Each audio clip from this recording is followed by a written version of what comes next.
Yes, people, a very happy to all of you.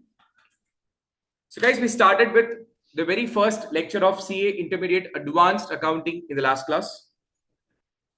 And in that particular lecture, we were primarily trying to discuss the basic accounting process, which is a kind of a continuation, or it is something which is related to the topic that we're going to discuss today.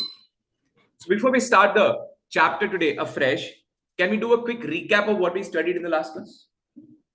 Yes or no? Yes. Wonderful. So, guys, accounting is a systematic process of what? Identifying what?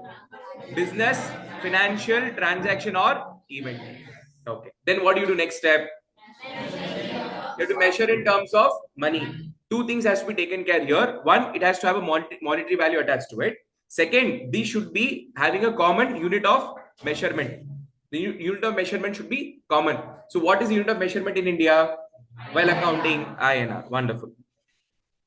So once you identify business financial transaction, measure in terms of money. Next, what are you supposed to do? Record. Recording happens either through journal or subsidiary books. Okay, wonderful.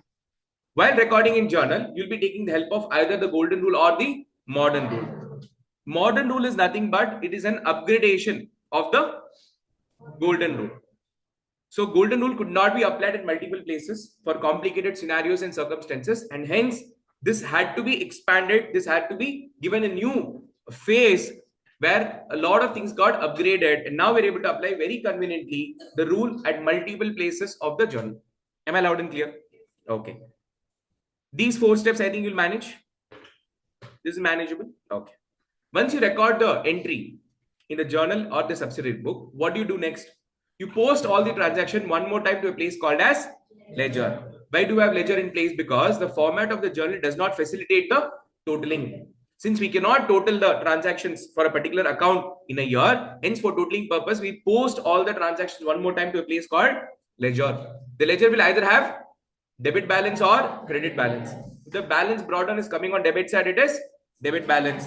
If the balance brought down is coming on the credit side, it is credit balance.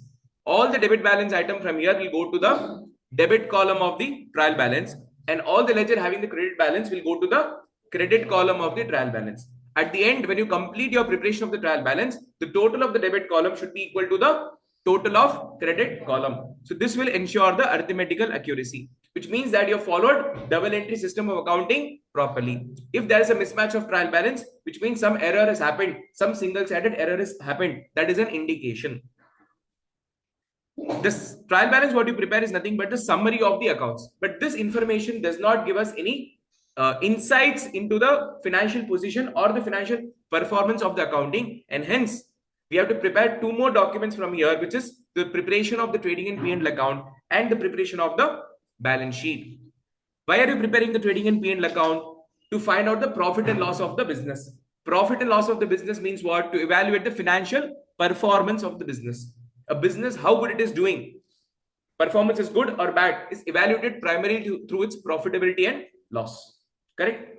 And then you prepare the balance sheet to measure the financial position. So in the trial balance, what you do is that you pick and choose all those items. From the trial balance, you pick and choose all those items which has got the flavor of income, gain, expense, losses. Typically, the nominal accounts you pick and choose, and you transfer it to trading and P&L account by passing a closing entry. Only for the nominal accounts, we have to pass the closing entry. Why closing entry? The logic was discussed extensively in the CA foundation level. And then after you transfer all these items, trading and P&L, you have the remaining items left in the trial balance, which has got the flavor of now asset, liability, and capital. So those are retained in the balance sheet. Am I loud and clear? Profit and loss account is prepared to find out the financial performance of the business, and balance sheet is to evaluate the financial position of the business. Wonderful. Financial position not of the business, it is basically of the each and every item which is there in the balance sheet. These 2 documents put together is called as financial statement. Trading and P&L account and balance sheet put together is called as financial statement. Once you prepare the financial statement, what are they supposed to do? You're supposed to interpret or analyze the financial statement using multiple tools. so that you can draw some inferences out of it. And then whatever inferences you draw out of it, you will communicate the same to the users of the financial statement. Users of the financial statement, the two broad category of users. One is internal user, second is external user. We'll discuss in detail about these two people in today's session. Then we understood the three different types of business, three different types of business. One is a manufacturing business, second is a trading business, third is a service business. The person who does the manufacturing is called as a manufacturer. The person who's doing the trading business is called as a trader, and the person who provides the service is called as a service provider. In the manufacturing business, what does the manufacturer do? The manufacturer will collect all the relevant raw materials. He will put them through a process. At the end of the process, once the process is completed, a new product, a distinct product is emerged with this, which has got its own new feature and characteristics. The purpose of this finished goods is very much different from the purpose of the raw material. So we saw example in the last class also. So here what happens, the essential characteristics of the goods is getting altered in the manufacturing process.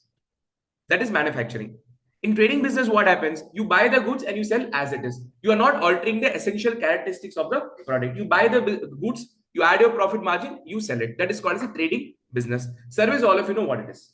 Correct? So for the manufacturer, these three items could be the stock in the beginning or at the end of the year. Stock of raw material, stock of semi-finished goods, which is also called as work in progress, and stock of finished goods.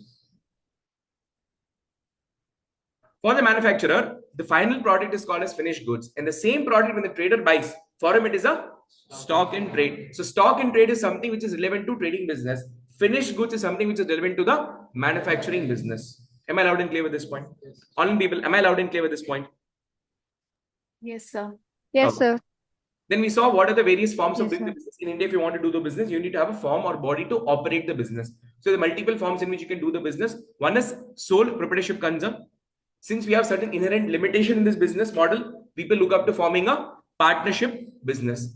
In this also, there are certain inherent limitation. To overcome such limitation, people look up to forming LLP. In LLP also, you have certain inherent limitation. To overcome such limitation, you look up to forming a company. So far up to CA foundation level, what have we studied? How to prepare the financial statement of a sole proprietorship concern, how to prepare the financial statement of a partnership concern.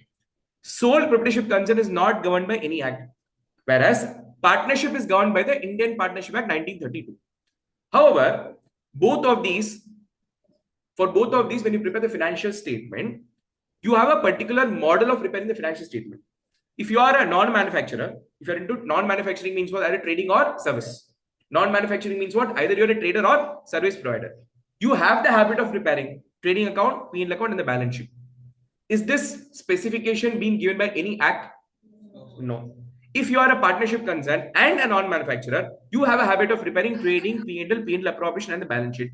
Is this also given by any act? The answer is no.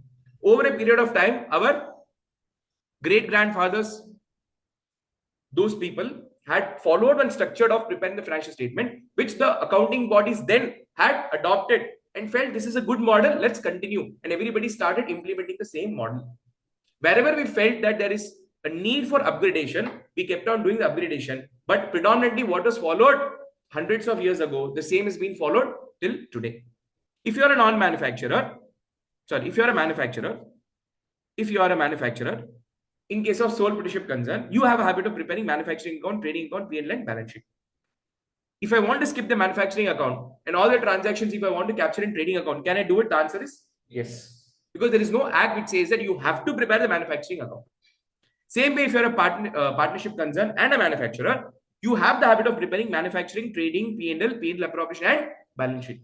But if I want to skip the manufacturing account and combine it in the trading account, can I do it? The answer is yes. Because there is no act which is compelling us to prepare the manufacturing account separately. It is for our convenience, for our, for example, the financial statement what you prepare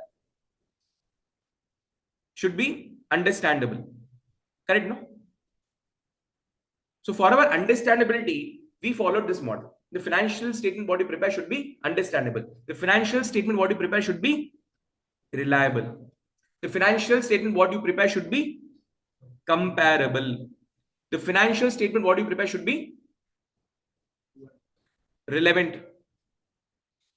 understandability, reliability, comparability, and relevant. So keeping all this in mind, and one more thing, the financial statement that you prepare should be above all transparent. So whenever anybody is preparing the financial statement, either for a sole proprietor or partnership or LLP or companies, what was fundamentally kept in mind that these 5 requirements should be taken care of. So keeping this in mind, whatever best of their knowledge and ability they could think of a format, they had adopted that format and they gave that format for us to prepare in our journey of CA. Am I loud and clear? And practically also we've been doing this in the real life. In the real life also, practically you've been doing the same thing. So if you go to any auditor office, if you see how the balance sheet P&L is prepared for a trader, sole proprietor or partnership, pretty much the same. Some people prepare P&L appropriation, some people don't prepare P&L appropriation. Some people prepare manufacturing account, some people don't prepare manufacturing account. So it is purely how the client wants, accordingly we do it. Law as such does not enforce any particular format of preparing the financial statement. Am I loud and clear? But Companies Act said that nothing doing. We are very serious about this 5 elements. We want the financial statement to be highly transparent. We want the financial statement to be very much understandable. We want the financial statement to be reliable. We want the financial statement to be comparable. I should be comparing with my data of current year with the previous year. I should be able to compare my data with my competitors' data. I want the data which is put in the financial statement to be relevant to my understanding. And hence they took this point very seriously and they came out with a serious formatting of the financial statement. So why have they come out with that kind of formatting, and what is that formatting we'll be discussing in today's scenario. So now when you come to Companies Act, the companies are governed by Companies Act 2013, and here the Companies Act under Schedule 3 has provided the format of the financial statement. Correct? So in the intermediate level, you'll be learning now how to prepare the financial statement for a company.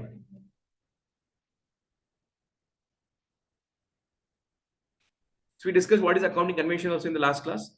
And very, very importantly, we had tried to understand the purpose of having the opening stock and closing stock in the trading and P&L account. So very quick recap of that also. And then we're done with it. We'll start with the next topic. Do you remember the trading account that I showed to all of you yesterday? Okay. So please tell me, if I open a trading account, on the debit side, if I write 2 opening stock,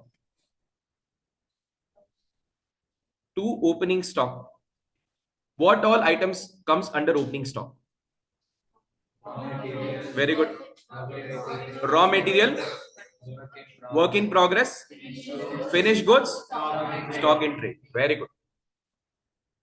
Can I say the same items will come under closing stock also? Can we write it down? So by closing stock, same items. Raw material, work in progress, finished goods, stock in trade. These were the items purchased or manufactured halfway through in the last year, were not sold in last year, were unconsumed in the last year, and hence it is the closing stock of the last year, and that became the opening stock of the current year. Clear? Then under this next item is what? 2 purchases. Wonderful. Can I say I'll purchase raw material, WIP, FG, etc. All the 4 can I purchase? Sir, we can purchase only raw material. So if I'm a manufacturer, I'll purchase the raw material. If I'm a trader, I'll purchase the stock in trade. You can never purchase a WIP and FG. FG is a result of the manufacturing, and WIP is a halfway process that you cannot buy from anywhere in the market. It is a result of your own manufacturing process. Then we have 2 direct expenses, and I told you it is related to 3 people. Employee related. Very good. Employee related, manufacturing related, and purchase related. Example of employee related, wages. Example for manufacturing related, factory rent, power, fuel, etc.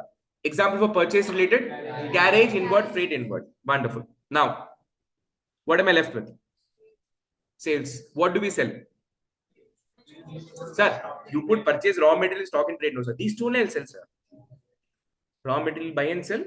Raw material is for consumption. You buy for consumption. You don't sell it. So what do you sell? Finished goods and stock in trade. So buy sale will be for finished goods and stock in trade. This is your trading account. Correct? The end result of the trading account is what? Either gross profit or gross loss. If your income is more than expenditure, then it is gross profit. If your expenditure is more than income, it is gross loss. So 2 gross profit.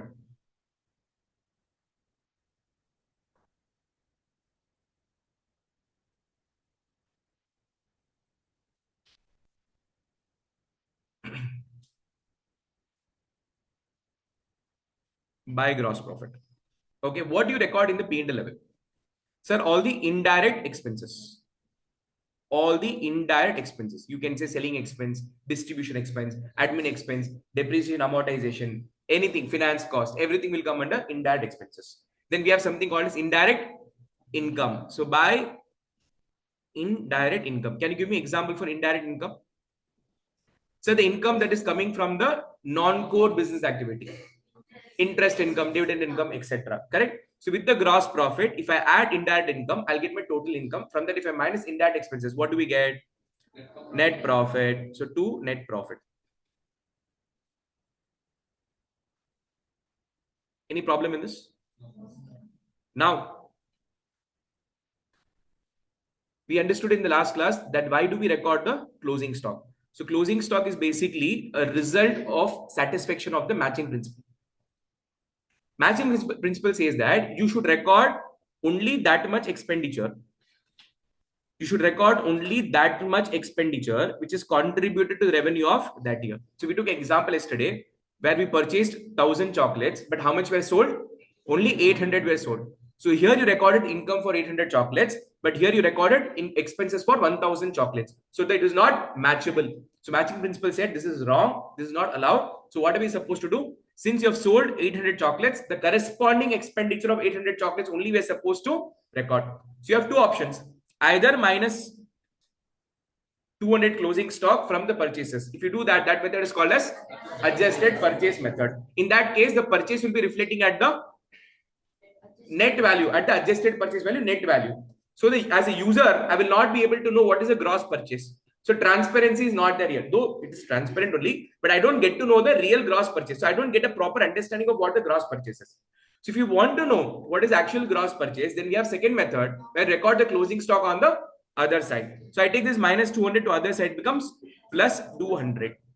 So in whole and soul, the ultimate purpose of recording this closing stock is what? To reduce the excessive expenditure that we have recorded on the debit side of trading account. Am I loud and clear? Any problem in this? Now listen to me very carefully. Have you come across this term anywhere before? Sale minus cost of goods sold is equal to gross profit. Have you come across this term anywhere? Sale is, can I say, this component? What is cost of goods sold? It is opening stock plus net purchases plus direct expenses minus closing stock. What is opening stock? Can I say it is expenditure? Opening stock is nothing but coming from the previous year closing stock. Previous year closing stock is asset. When it came in the beginning of the current year, it was opening stock. Again, it was asset. But now, at the end of the current year, is this opening stock still an asset? The answer is no, because it is now sold. So it will now take the form of expenditure. So the opening stock which is coming in trading account, can I say the nature is expenditure? Opening stock is expenditure. Net purchases, expenditure. Direct expenses, expenditure. But this is expenditure for how many chocolates? 1,000 chocolates that we have in total. From that, we are minusing the cost of the goods which is not sold. 1,000 is what? Cost of the total goods that is there in the business. What is 1,000 rupees? Let's suppose 1,000 chocolate we purchase for 1 rupee. So what is my total cost of 1,000 chocolates? 1,000 rupees. So 1,000 rupees is the total cost of the chocolates what you have in the business. Can I record the entire 1,000 as the cost? No. In that I'm minusing 200 rupees, which is the cost of goods not sold. So what am I left with? 800, which is cost of goods sold. So this is my total cost. From the total cost, if I minus cost of goods not sold, I get cost of goods sold. Cost of the goods that I sold. I sold how many chocolates? 800 chocolates. The cost of those 800 chocolates is this amount. So what is the purpose of closing stock here? To reverse the expenditure that we have recorded excessively in these three components. Is the logic clear? So opening stock is basically the expense coming from the previous year to current year, because previous year it did not contribute the income, so it was kicked out of the previous year. But in current year, since this is contributing to revenue, it is now eligible to be recorded as expenditure of the current year. Now, in these component, there are certain things which is not being sold. Hence, we are reversing in form of closing stock. Am I loud and clear? So here, the nature of closing stock is what? Reversal of expenditure. This is coming from the modern rule. My question goes to all of you. If I am recording a journal entry under adjusted purchase method, if I record a closing stock entry under adjusted purchase method, what would be the entry be? Closing stock account, DR stands for debit to purchases. This will go where? Let's say this is 200 rupees. Where will this go? Balance sheet which side? Asset side. This will go where? It will reduce from your purchase account.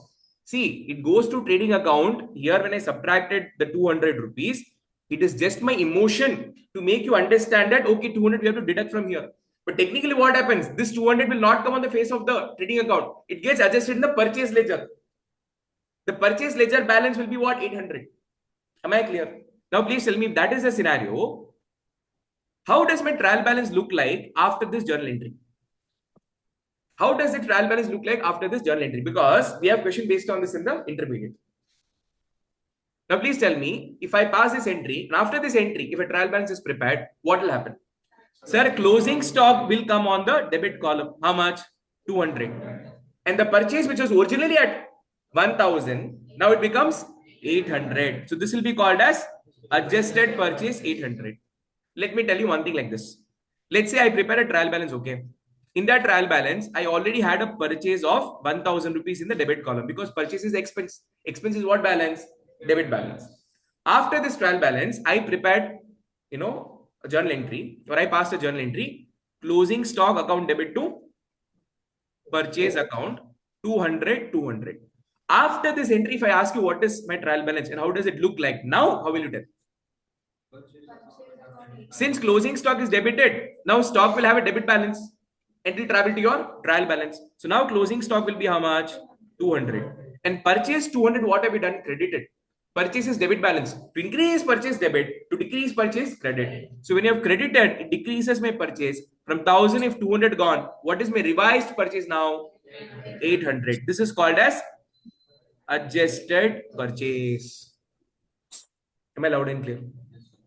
So now, when a closing stock is appearing in the trial balance, what does it mean? The adjustment entry for closing stock is already passed by the question. We don't have to sit and pass. Am I loud and clear? Online people, am I loud and clear? So in that case, this closing stock will go directly to your asset side, and this will directly go to your trading account. Now, under Companies Act, Schedule 3, when you prepare, this adjusted purchase will not go to trading account. It will go to different place. Where it will go, we'll be discussing in the upcoming sessions. What is the journal entry for? Closing stock to be passed in the normal method. Entry for closing stock in normal method. Closing stock account debit to, very good, trading account. Or in the company's account, it is statement of P&L. Anyways, trading account. So this entry, you pass it. So when you pass this entry, before that, a trial balance has already been given. So in that case, this closing stock does not appear in the trial balance. So when you pass the entry, you will give one impact to the balance sheet asset side. Another impact will be where? In the trading account, credit side, by closing stock. Is this concept clear or not clear? Yes. Online people, are we clear with this concept? Everybody? Yes, sir. Yes, sir. Wonderful. Now with this, we can go ahead and start the topic. Chapter 11 of your C intermediate. This is covering in your volume 3. So you have totally 3 modules of the advanced accounting. So this is typically covered in your volume number 3. Are you all ready? Can we start? Whatever we have discussed in the last session and now is got absolute relevance to the current chapter what I'm going to discuss with all of you. So please keep all those points in mind, because again, when I come to that particular stage, I'll be asking questions based on what we discussed so far. So chapter number 11, people, financial statement of companies. All of you understand what is the meaning of a company? We have discussed extensively what is the meaning of company. In fact, the theory aspect of the company was discussed extensively in the CA Foundation. I spent 5 classes on the companies, combining with 12 CBC people. Yes or no? Do you want me to go through all those 5 classes one more time? No, sir. Got it. Such a lazy people. Now, so I'll directly point out those theory which is relevant for our discussion today. If you see, I've taken few important theory which is relevant for my discussion today. Please understand, I've told this before also when I was doing foundation with all of you, 11, 12 with all of you. Theory is basically divided into 3 categories. One is that kind of theory which you do theory first, then the practical points will make sense. Means we have to understand some theory to do the practical questions comfortably. Some theory questions has to be done parallelly when you do the sums. And some theory has to be done at the end of the chapter so that it makes a lot more sense to the theory. Am I loud and clear? So now what I've done is I've not taken all the theory of this chapter from your textbook. I've taken only that much theory which is relevant for my discussion today. So the first point that we have to discuss is that do we have any particular format of the financial statement which we have to follow while preparing the financial statement of a company? The answer is yes.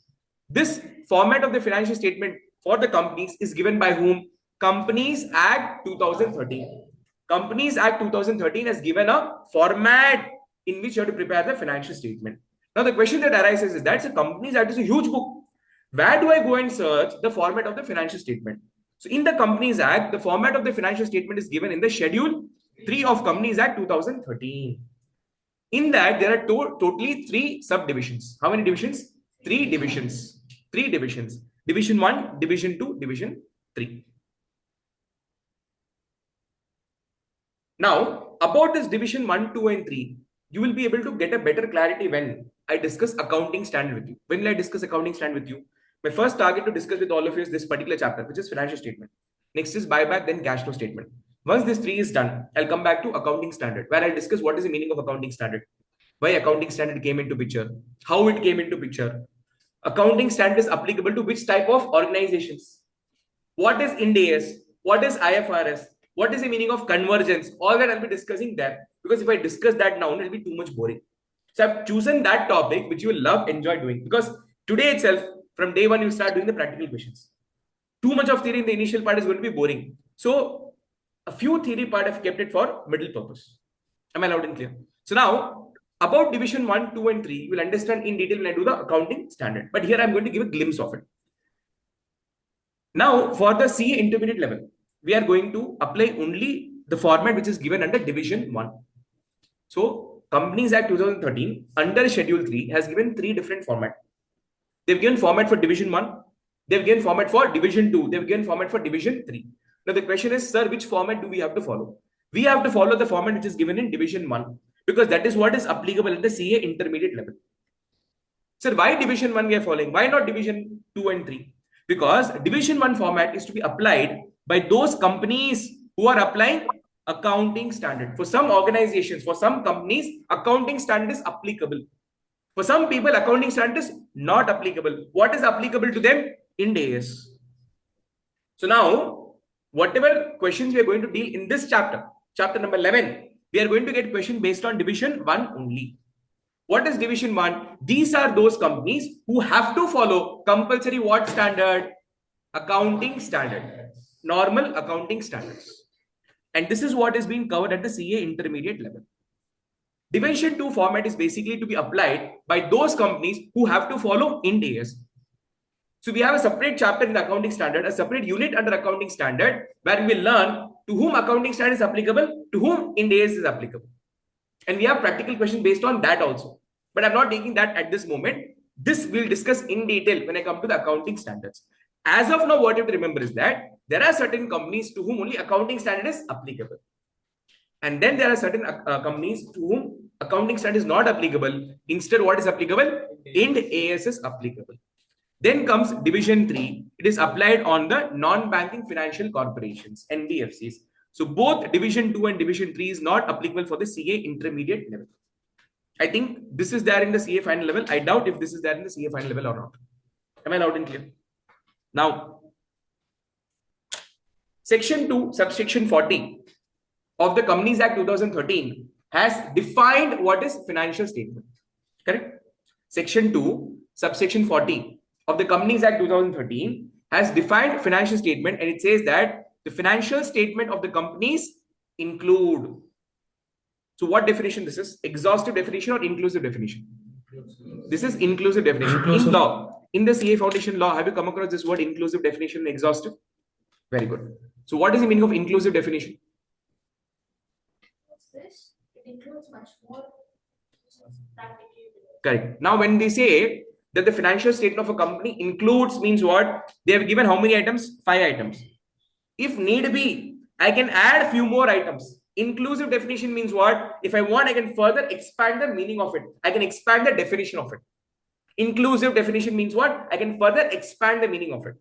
When I say exhaustive definition, means financial statement of company means, if I use the word instead of includes, if I say means, which means that apart from these 5 things, you cannot add anything else as a definition of the financial statement. So exhaustive definition means what? That is the final definition. Beyond that, you cannot expand your imagination. You cannot add any more items there. But when I say something is an inclusive definition, means what? The Companies Act says that, as per me, financial statement includes balance sheet, this. But if you want, you can include more items also. If you want transparency, reliability, comparability, you can expand the meaning, is what this inclusive definition is all about. Am I loud and clear with what I'm saying? Online people, am I loud and clear with what I'm saying? Yes, sir. Now, Yes, sir. section 2, subsection 40. This is called as section 2. Section 2 is a place where you get the meaning, definition of all the items. If you go to section 2 of the Companies Act, you get to know all the meaning and definition of various terms. In that section 40, sorry, subsection 40, if you give 40 in bracket, that is called a subsection. So this is called a section 2, subsection 40. Defines that the financial statement of a company includes, first item, balance sheet. First item is balance sheet. This balance sheet is a format given in the part 1 of the schedule 3. So if I want to see the format of the balance sheet in the schedule 3, division 1, where will I go and check?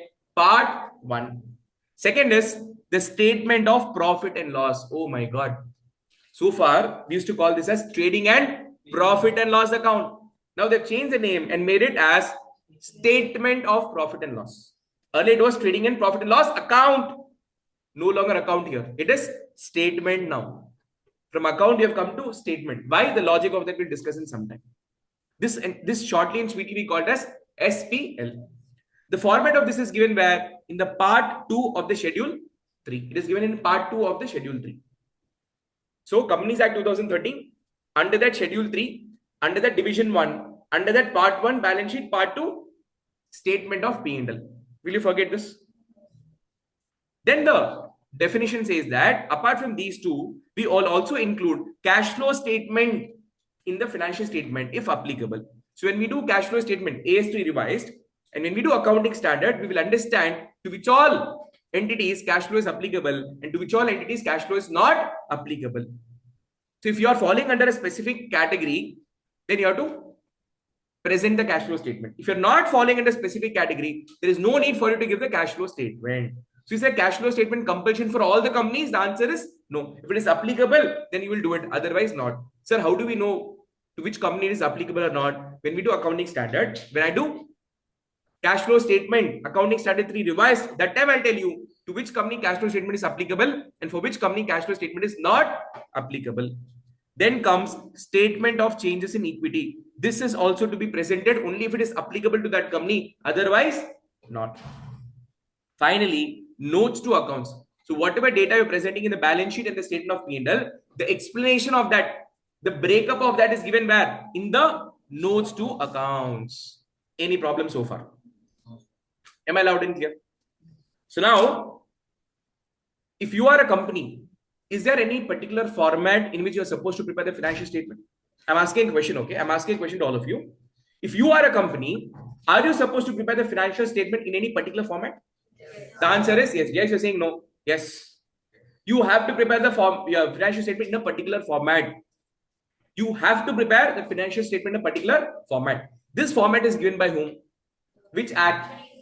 Companies Act 2013. Companies Act 2013 has given this format where There are multiple schedules in the Companies Act. In that, you will refer Schedule 3. Under Schedule 3, how many divisions do you have? 3 divisions you have. Division 1, Division 2, Division 3. Now, which division is applicable to us at the CA intermediate level? Division 1.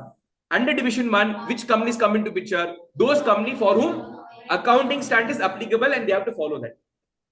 Division 2 companies are those companies who have to follow Ind AS. And Division 3 is NBFCs. So now we are focusing on which division? Division 1. Under Division 1, they have given the definition of the financial statement. In which section? Section number 2. Which subsection? 40. Which says that, okay, which is an inclusive definition or exhaustive definition? Inclusive definition. It says that the financial statement of a company includes the first item, balance sheet. The balance sheet format is given where? Part 1 of the Schedule 3. Second is statement of P&L. The format is given in Part 2 of the Schedule 3. Then cash flow statement to be presented if applicable. Then statement of changes in equity to be presented if applicable. Then notes to accounts. Till this, any problem? Online people, till this, any problem? No, sir. Sir. Everybody, please open your mouth and respond. No, sir. No, sir. Yes. So basically, in schedules, they have given multiple information. The format of the financial statement is given in Schedule 3. The more about Schedule 1, 2, and 3, you will get information from the law teacher. Because companies that you're going to study entirely in the C intermediate law. So the law teacher can give you a lot of highlights about what are the different schedules, how many schedules are there in the law, and each schedule is consisting of what information. The law teacher is a perfect person to give the answer. Provided that the financial statement of the following company may not include the cash flow statement. So again, I'll be discussing this in the AS3 revised cash flow statement. Basically, they're trying to say here that if you're a one-person company, if you're a small company, and if you're a dormant company, you don't have to give the cash flow statement. Right? Now, what is the meaning of OPC? We have discussed in depth in the CA foundation. But again, I'll be discussing here and there, not now, at the end of this chapter. I told you some theory I'll be doing at the end of the chapter. So I'll be discussing at the end of the chapter where I'll discuss what is OPC, small company, as well as a dormant company. As of now, just remember this point. What is OPC? What is small company? What is dormant company? What is public company? What is private company? What is company? A short, quick recap of that will be given at the end of the chapter. Till this, any problem? Okay. Now listen to me very carefully. Very, very important question to all of you. My question is that you are preparing financial statement, right? For whom are you preparing the financial statement? For whom are you preparing the financial statement? I'm happy that you gave this answer because often people respond that, so we prepare the financial statement for the company. We prepare the financial statement for the company. The answer is no. You prepare the financial statement for the users of the financial statement. We don't prepare financial statement just because I'm a company. The company prepares the financial statement, or as an auditor, I prepare the financial statement not for the company, to give some clarity to some people. Who are those people? Those are the users of the financial statement who has got some connectivity with the business of the company.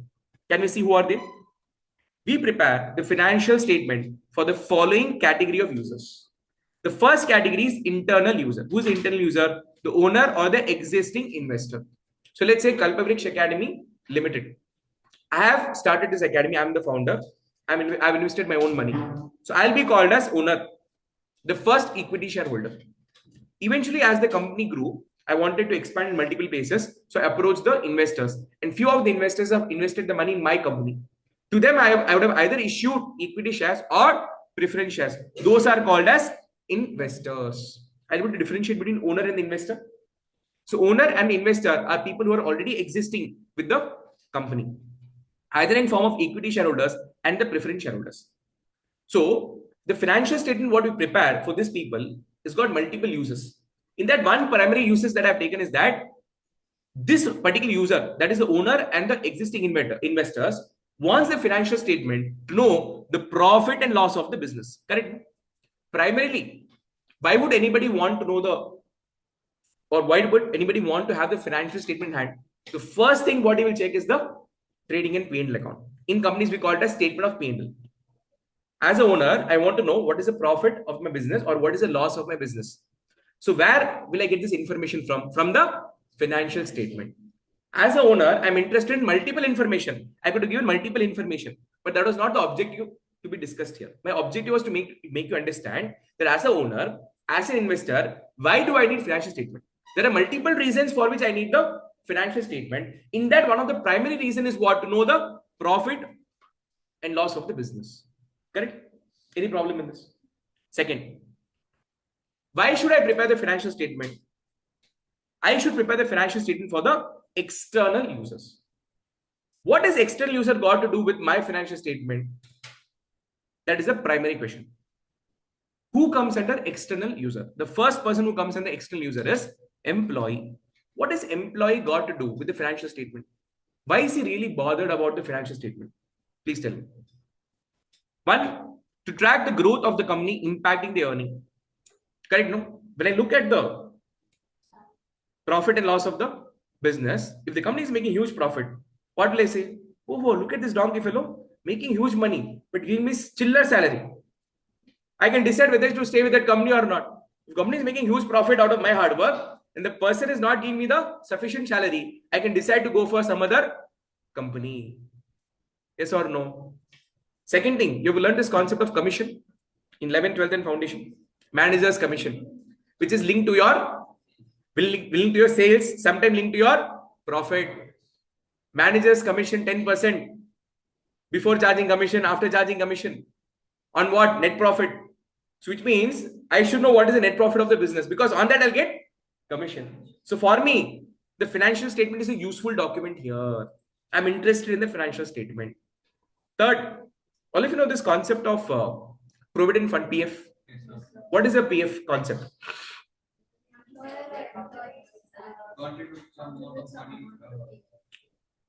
PF is basically an amount contributed by the employer as well as employee. From the employee's point of view, I'll tell you. Let's suppose you're getting a salary of 50,000 rupees per month. Okay. In olden days, what happened? People used to pay the full amount to you. The company used to pay the full amount to you.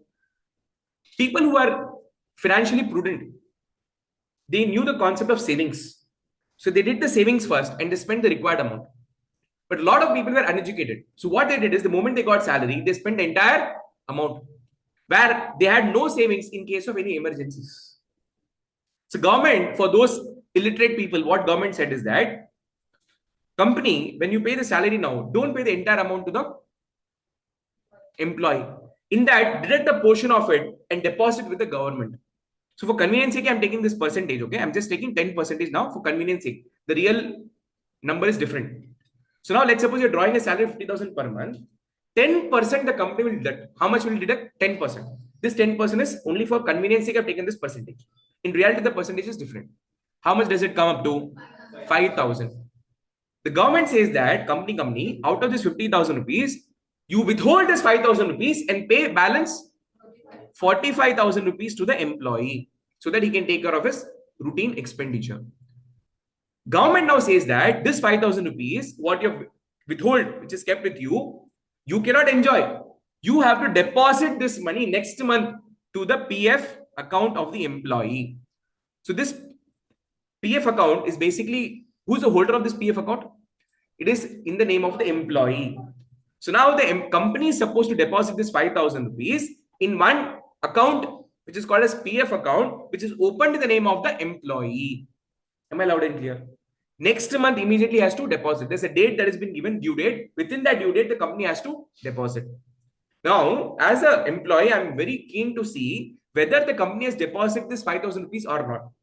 If the company has deducted the amount and not deposited, can I say this amount is a liability for the company? And this will come on the liability side of balance sheet as PF payable.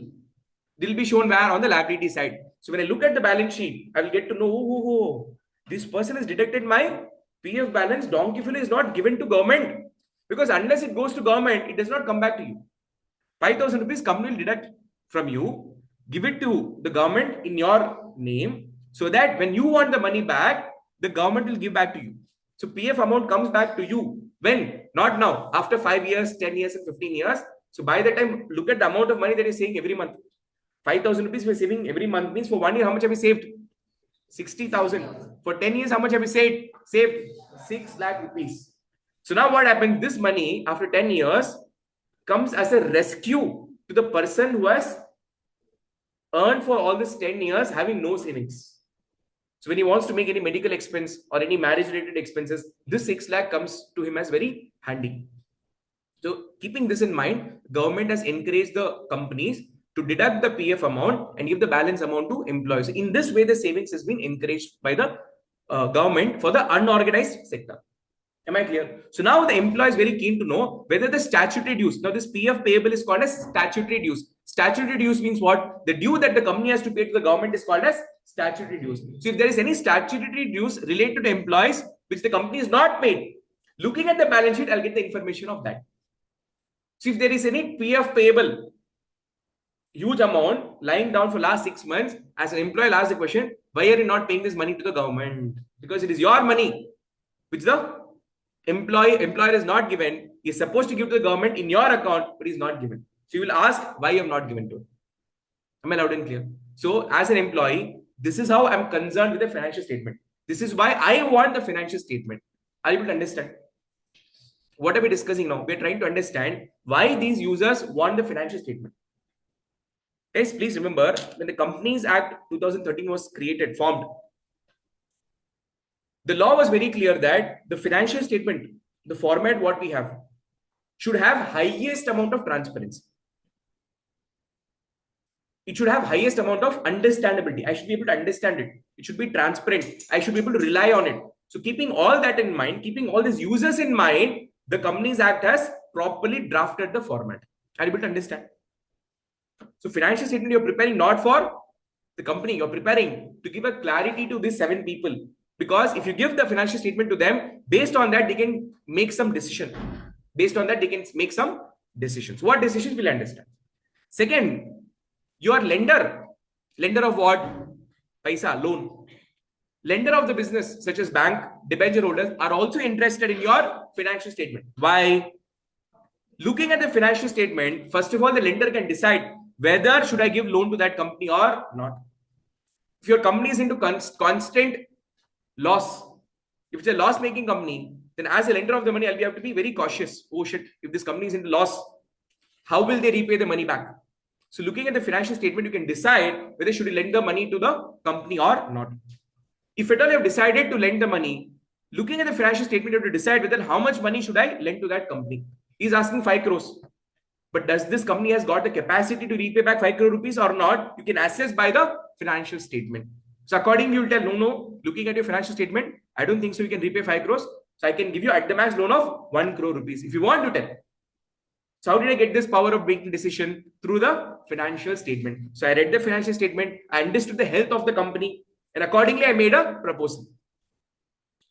Third, using this financial statement, we will try to understand whether the business has got the capacity to repay the loan or not.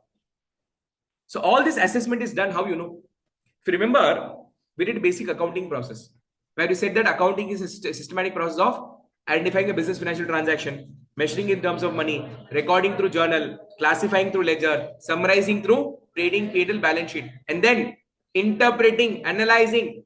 Through this analysis only, the lender will get to know should I give the loan or not, how much loan to give, whether he's got the repayment capacity or not. Using the analysis tools only, he will decide whether should I lend money to that company or not.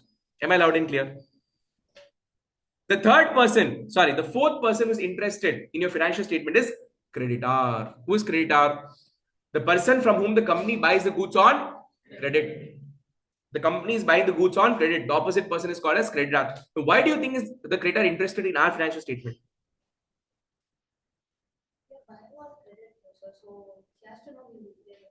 Correct. Now let's suppose I'm going to a person. For the very first time, I'm going to buy. And the order that I gave to him is for 10 crore rupees. I want to buy 10 crore worth of raw material. Definitely looking at this value, the creditor for a second will get excited. But the moment when I ask him credit, his face will come down. Oh shit, 10 crore, good business. But what if this person does not give the money? So now, as a creditor, how should I make a decision? Whether should I go ahead with this deal or not? So first, what will I do? After this gentleman goes out of my office, no, I will go to MCA website. What is MCA website? Ministry of Corporate Affairs. In that, what will I do? I'll type the company's name. I'll get the company's detail. In that, I'll go and download the annual report of the company. In that, I have the financial statement. So I'll go through the financial statement. I'll do my own analysis. In that financial statement, there's something called as, in the balance sheet, trade payable. Trade payable. Trade payable means what? What is the amount that is outstanding to be paid to creditor? If I just look at the trade payable, will I get to know, should I give the goods to credit to this company or not? Will I get to know? No. That's why what Companies Act did know. Companies Act said that you have to give an aging of the creditor. Means what? If a creditor was supposed to be paid today, if you have not paid the money, for how long you have not paid the money, you have to describe the period for which the creditor is not being paid. That is called as creditor's aging. For example, if the creditor is due for payment today, let's suppose, and I have not paid for 6 months, I have to disclose in the financial statement that there's a particular creditor to whom we have to pay the money, but it's been 6 months, we have not paid the money. Look at the depth in which the Companies Act is gone. Because in the liability side of a partnership concern or a sole proprietorship concern, you have a creditor, trade payable, which will only tell you what is the amount to be paid to the creditor. But this amount is pending for how long? Will you get to know in that? In the case of partnership concern and the sole proprietorship concern? No. But here Companies Act, what they've done? They are focused on giving extra information so that as a creditor, I can decide, should I give this money, should I give the goods on credit to the company or not? So let's say I'm a creditor, I want to sell the goods on credit to the company. What I did is I went to the MCA website, I got the annual report of the company. In that, to my surprise, I see a lot of creditor whose dues are beyond 6 months, 1 year, 2 year, 3 year. And the amount is all big amount, 2 crore, 3 crore, 10 crore. Now tell me, despite this being a good deal, is it right or is it safe if I give this goods on credit to this gentleman? No, because I have some extra information in the financial statement which scares me, because there's so many people like me in the company who have given the stocks on credit, but they've not got money so far. Some people's money is pending for 6 months. Some people's money are pending for 1 year, 2 year, 3 year. So now the entire purpose of having Schedule 3 in Companies Act is to have a disclosure requirement. Appropriate disclosure needs to be required. Guys, this is given transparency, no? In case of partnership concern and sole proprietorship concern, we only disclose what is the outstanding amount of creditor. But here, what are we doing? We're going one step ahead and we're trying to give the aging of the creditor. Aging of the creditor means what? This creditor is being due for payment for how many months? So this disclosure is giving me additional insights based on which, as a creditor, I can decide, should I give the goods on credit to this company or not? So creditor is interested in the financial statement to decide whether he should supply the goods and services on credit to the company or not. He will assess the pending dues and the aging of the other creditors before giving the goods on credit. And he'll assess the paying ability of the business. That is why the creditor is interested in the financial statement of the company. So now imagine, what is the responsibility of the company law? Company law had got a severe responsibility, because the law, when it is suggesting the format, it has to keep all the 7 people in mind. It has to keep all the 7 people in mind, their interest in mind, and accordingly give the format in such a way that maximum disclosure can happen. Am I loud and clear? The next person who is interested in a financial statement is your government authority.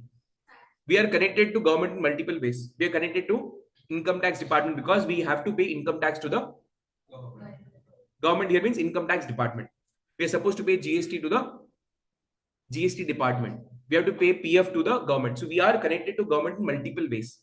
So now the government is interested in our financial statement to understand what is the profitability of the business, what is the turnover of the business, because based on the profitability, your income tax has been determined. Based on your turnover, your GST has been calculated. So to assess whether the appropriate taxes are being calculated or not, whether it's been properly paid or not, for that, assessing the financial statement is very, very important. Any problem? Public and the potential investors are also interested in the financial statement. Can somebody say what this point is? So if your company is listed in the share market, people who want to invest in the company will depend. Very simple. So let's suppose all of us, we decided that there's a particular company by name CA.Prathik Jain Sir Limited, which is doing excellently well, and the stock market, the stock shares in the stock market, the share price of this particular company in the stock market is going to go high. There's a information going around in the market. So you are definitely now tempted to buy the shares. Imagine if I tell you, forget Culprit Academy. Let's talk about Reliance Limited. What is Reliance Limited? It's a company that is owned by Mukesh Ambani. Now there's a information that is going in the market that in next 1 week, this particular share is going to touch, or let's say it is going to increase by 500 rupees per share. So definitely you're tempted to invest in that company. Just because you got information, will you go and blindly invest? If you do that, then you're doing gambling. You're not investing. You know, gambling, speculation means what? You're just betting on your luck. You're betting on the half-held information. But as an investor, we don't do that. As an investor, what do? If we get such information, we will not just be running behind greedily for that 500 rupees. We'll try to understand whether this company has got a potential to pay such price on the long-term basis or not. So I would want to invest from the long-term perspective. So what do I do first? I go and check the financial statement of the company. I'll take the last 10 years data to see what is the turnover growth, what is the profitability growth. I will calculate the multiple ratios to understand whether this company is having a strong fundamental or not. I will always invest in only those companies which has got high, strong fundamentals. Because even in between, somewhere if the company here and there shakes off, no, we know that the company is so strong that it will bounce back. Guys, there's no business which is continuously profitable all the time. Ups and downs happens. So even if a down happens, looking at the company, we know it will come back to its original form. So looking at the fundamentals, you invest. So therefore, if I'm a potential investor means what? I'm yet to invest in that company. I'm a public. I'm yet to invest in the company. So whether should I invest in that company or not? How will I decide? By looking at the financial statement. I will analyze the financial statement, check whether the company is fundamentally strong or not, and then I'll do the investment. That is how, as a public, as a potential investor, I'm interested in the financial statement of the company. So imagine what content I should have so that I can make the decision making. Keeping that in mind, the Companies Act has created this format.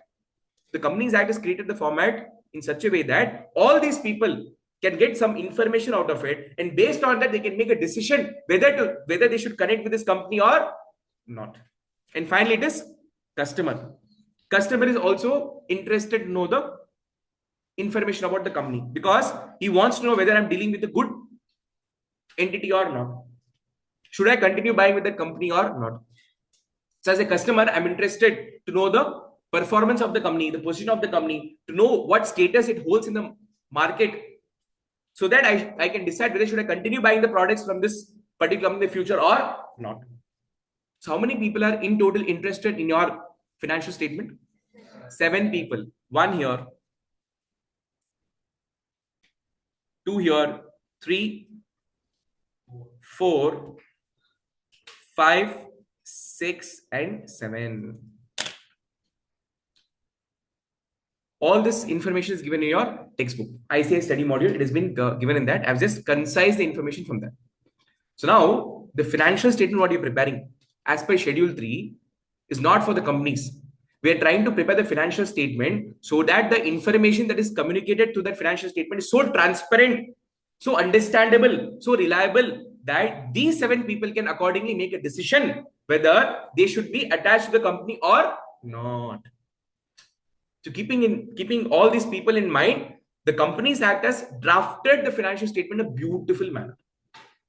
Now, please tell me, as a chartered accountant, what is your role? Will you be sitting and preparing the financial statement? Yes. Partially yes, partially no. Will a company hire you to prepare the financial statement? No. Financial statement can be prepared even by a software. If you put a format into it, just put the data automatically, it will prepare the financial statement. Like how the Tally does. Tally, have you seen the software Tally? You just have to pass the journal entry, cash account debit to capital. Automatically, the software will post into ledger. It will prepare the trial balance. It will give the trading P&L and balance sheet. So, are you studying this financial statement to do the job of the computer? No. The problem with this format is what apart from preparing it, this has been complicated in multiple ways in form of satisfying these 7 people. To give a satisfactory information to the 7 people, to make the financial statement more understandable for the 7 people, to make this financial statement more reliable for the 7 people, They kept on complicating the financial statement, having multiple disclosures.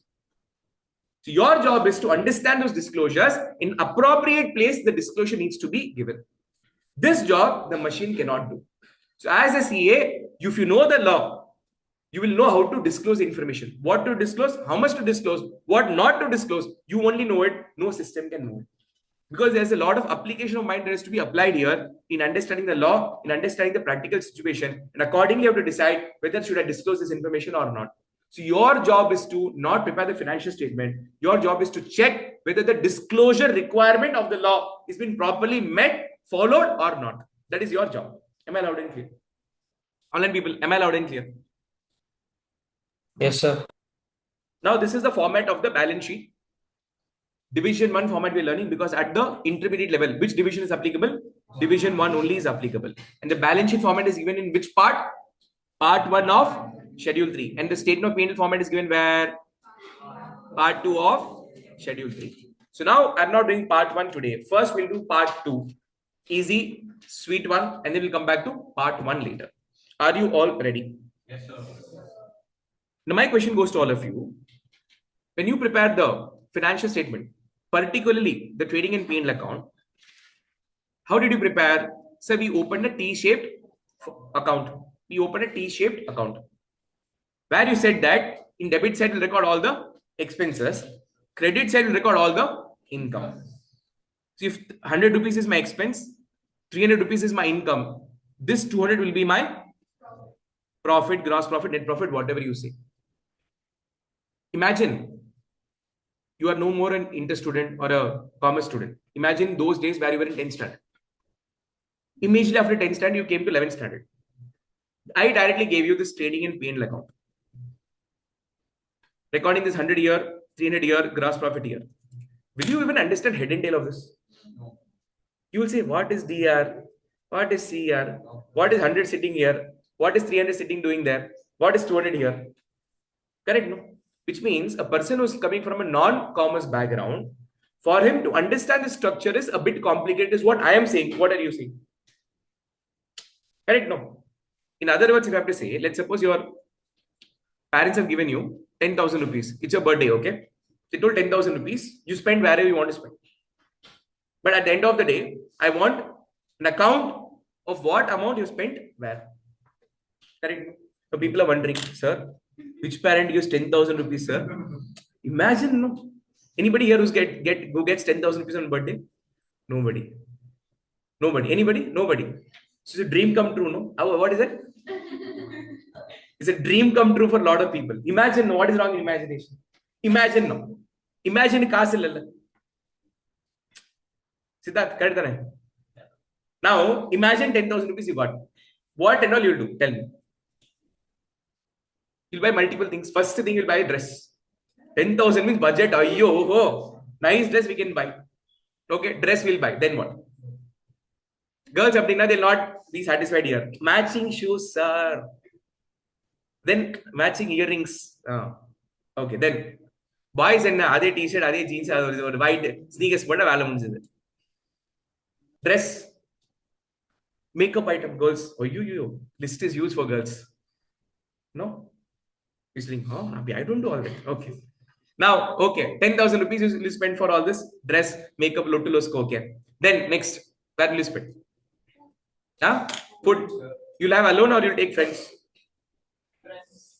He's not convinced. He's like, friends will convince me, take friends. Like that he's saying. Correct, no? So dress, shoes, makeup, food. Then. Sir, if you have huge amount balance, you will buy something. What is that? Very good. That's what I'm asking. Guitar. Okay, very good. That 5 things. 5 things. Okay. Now tell me, you are a non-commerce student. You have spent this money for 5 different purposes. And your parent is asking at the end of the day, give me the account of it. So as a layman, how do you give the account of this? Will you sit and prepare ledger? 1,000 debit what comes in? A non-commerce person does not know what is debit what comes in, what is credit what goes out. So as a normal layman person, how do you prepare an accounts? Sir, in a statement format, I'll record the money that I received. Received 10,000 rupees. Correct? No? Then what will you do? minus for dress. How much for dress? Huh? 1,000 what model come? 5,000. This BMW girl, this is. How much? 2,000 rupees. Decent. Okay. Then you said shoes, sneakers, whatever it is. 1,000. Okay. Reasonable. Then makeup set. Okay. हम पर यार सुना makeup. Siddhartha Balaji. Balaji. Ayyo. Is very much keen. Makeup kit. How much ma? அது தெரிஞ்ச சொல்லிட்டாரு நான் எழுதிறேன். Makeup value how much? I mean kit. Who is at 7,000? பாத்துரா budget கிச்சட் எகிரிரு போதே. Not 7,000. Ayyo, 7,000 I never got for Anita also. 3,000? Okay. What? Makeup. Hey, we want to go for some good quality. Find a Dubai local quality we don't buy. Next. Treat for friends. How much? Remaining full, sir. Full. No. 2,000 rupees. That is like, how much is the balance? Hey, not zero, man. Donkey fellow. 2,000 is balance. Correct, no? This is how ideally a non-commerce person will present the account. Tell me yes or no. No? Or do you have alternative way of presenting this? Think from a layman point of view, who does not know accounts at all. From that person's point of view, please tell me, how will you give an account to you? Majority of the people, can I say like this? I don't know if there's any alternative method, but majority will give like this only. Please tell me, this person, where is that person? Is it necessary the employee of a company should know accounts? Is it necessary that the lender of the company should know accounts? Is it necessary the creator of the company should know accounts? The way you presented the financial statement in case of sole proprietorship concern and partnership concern, these people felt it is very complicated. So they requested company law, please give us a nice format which we can understand. We don't understand debit credit. Commerce people itself till date didn't understand what is debit and credit. Non-commerce people, what they will understand. We don't understand this debit credit. We don't understand what is this T-shaped donkey fellow. One line is going there, one is coming in center. What is this? But correct, no. Non-commerce people, pro in max, what they'll say, oh, perpendicular have drawn something. This is left hand side amma, this is right hand side amma. They laugh at us. So Companies Act said that, no, this is very bad. These people who are not commerce pro has to be given some format which they can understand. So now what happened in the financial statement, they have shifted from the account mode to statement format. How was the balance sheet in the partnership concern? Like this, account shaped, T-shaped. Left hand side is liability, right hand side is asset. Now they said that people don't understand this. Account, we don't want. We want statement way of presentation. So now the presentation is like this. You have all the liabilities and then you have all the assets in one straight line. Any problem? In the partnership concern, how did you prepare the trading account? T-shaped. This is debit, this is credit, here expense amma, here income amma, inge vanda gross profit, idu vanda gross loss. Oh, you. Those people, non-commerce people said that we don't understand this. So Companies Act now said that we'll put in not account format, but statement format. So now what they told, income minus expense is the profitability. In the old trading account, you put buy sale. Okay. The person like me who's doing service, I am getting confused. Donkey fellow, sale is put here. Minus service income. Where I should put my income? Trading or P&L? Confusion is there or not there? Tell me. Genuinely I'm asking. In trading account, what did you put? Buy sale. Sale means what? Selling the product. Means manufacturer who's selling the finished goods. Trader who's selling the stock in trade will happily record here. Service provider is always in confusion that where I should record the income, trading or P&L. Yes or no? Tell me yes or no. Income is coming here, amma. Expense is coming here. Why gross profit is coming with expense? People don't understand. Non-commerce people don't understand this. Hence, they said that we should come out with such a format which is understandable for a person who does not even know accounts. So they came out with a statement format. Hence, the name changed from trading and profit and loss account to statement of P&L. Statement of P&L. In my class, what is important is to know the why factor of whatever we are doing. Whatever we are learning, why, and the kusum irukku, why, that is very important. Because any question can come from anybody, no? You should not be scared of only ICA. ICA will ask this question. Should I answer this or not? How will I answer this? No. ICA is not deadly fellow. The deadly fellow is the real world, your client, who can come from any corner of the world and ask you any questions. If they ask you why they put statement of P&L name, why not profit and loss account itself? That time you should be able to explain. Silly questions only. But if you don't answer, collateral damage of the brand image. Correct, no? So are we clear with the buy factor? Online people, are we clear with the buy factor? Yes, sir. Okay. Now let's get into the format. Format of statement of profit and loss, which is called shortly and sweetly as SPL. It is given, this format is given in part 2 of the Schedule 3 of the Companies Act 2013. The format goes this way. The first column will be always particular column. Second will be note number column. What is note number? We'll discuss. Then we have the information about the current year. And then we'll have the information about the previous year. Why? To ensure the comparability. Financial statement is prepared for those 5 purposes. What are the 5 purposes? Transparency, comparability, understandability, relevance, reliability. Correct? No? These are the 5 reasons. To ensure that my data of the current year I can compare with the previous year, they give the previous year data besides the current year data.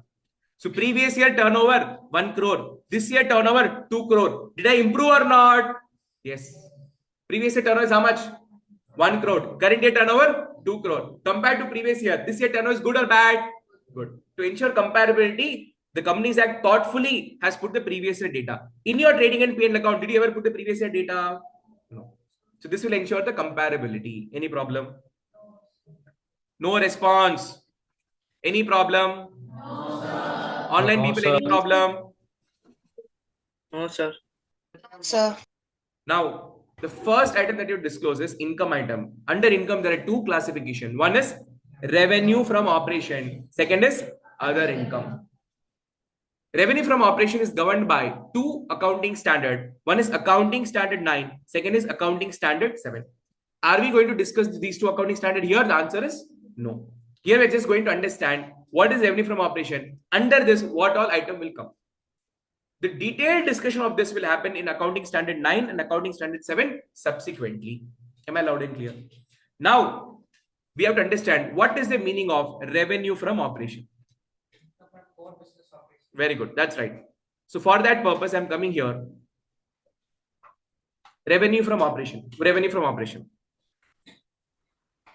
What do we record under revenue from operation? So what I've done is I've given a note here, and below that note, I've given a bullet points.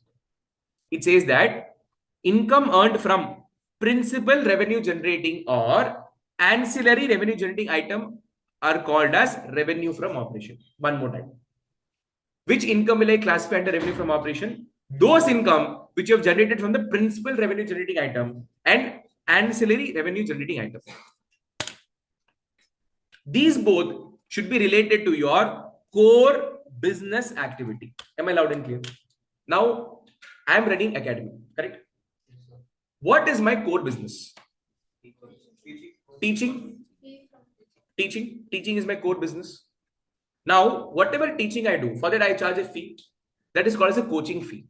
Now, this coaching fee is called as a principal revenue generating item. This academy is primarily dependent on the coaching fee income. So that is called as a principal main revenue generating item. Any problem?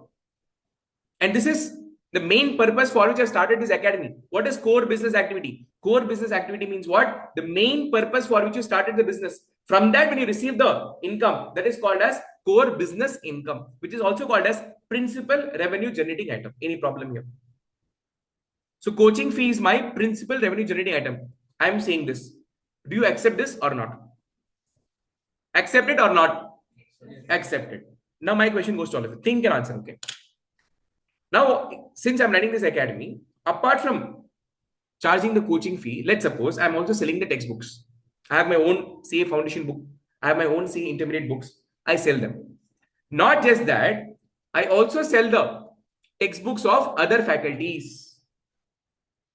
So now, selling of the textbook, whether it is my own textbook or the textbooks of multiple faculties, is it my core business income or not? That is the first question. Is it my core business income? No. 100% yes. I knew you'll make this mistake. It is core business income. Now, what is the meaning of core business income? Core business income means the main purpose for which you've started the business. The main purpose for which you started the business. And that should be that activity for which you're working 365 days. To generate that income, you are working for 365 days. You're working very, very hard. So I'm working all 365 days to run this academy to get the coaching fee. This is the primary income, biggest income of any academy. But all the other businesses, including academy, apart from this, they have some side business which is also related to the core business activity. Such as in our example, it is selling of the textbook. This is not happening once in a blue moon. It is happening constantly on the routine basis. And to earn that income, I'm putting efforts on continuous basis. Correctly? But will I call it as principal revenue generating item? No, we call it as ancillary revenue generating item. Means what? Main business is what? Coaching. But side business is what? Also selling the books. Both are pertain to the same industry, same business. Selling of the book, is it belonging to some other business? No, it is belonging to my own business. So, but we called it as ancillary business. I did not start this academy that one fine day I'll start selling my books. It happened in the due course. And when it happened in the due course, it did not happen casually. I'm putting a constant effort for this also. So this is called as my ancillary revenue generating item. Second example I'll give you. I'll come. You know the sugar industries? Sugar industries who manufacture sugar. What is the raw material for making sugar? Sugar cane, correct? So what they do is that they get the sugar cane sticks. They put in the machine, and at the end of this grinding process, what do you get? The extract of the sugarcane juice. Correct? No? It is an extract of the sugarcane juice. Correct? Now, when this sugarcane juice, you heat it, you take a big bowl, when you heat it, this becomes a thick, dark brown shaped texture, and we call it as molasses. Caramel you remove from it, and it becomes a molasses. And this molasses, is being used in multiple industries, let's say alcohol industries, etc., etc. Also in the process of manufacturing sugar. Correct?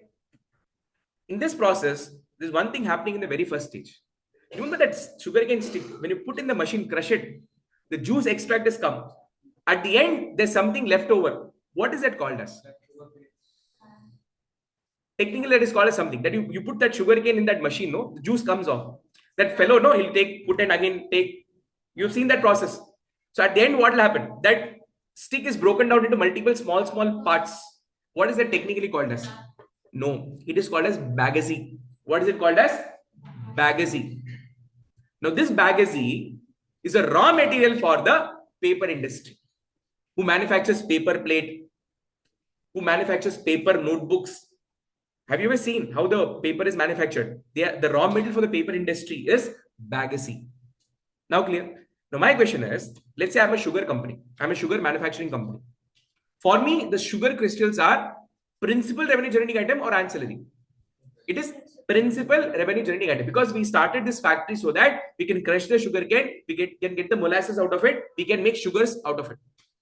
So selling the sugar is my principal revenue generating item. So the sale that you've done for sugar will be classified under RFO as what? Principal revenue generating item.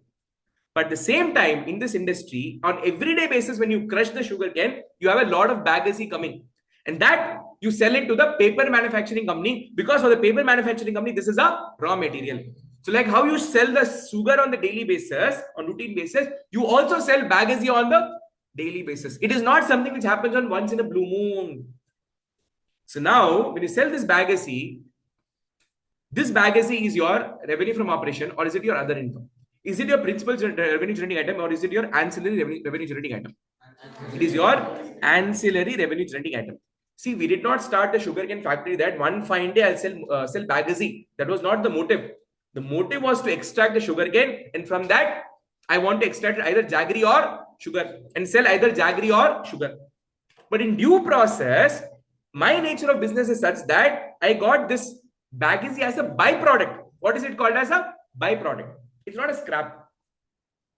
It is not a scrap. So in this manufacturing process, if you get any byproduct, if that byproduct is a raw material for some other business, and when you sell this byproduct, this becomes your ancillary revenue generating item, and this will also be classified under RFO, revenue from operation. Am I loud and clear? Are you able to differentiate between principal activity and ancillary activity? Academy started, main motto was what? Coaching. But along with that, I'm selling books also, ancillary.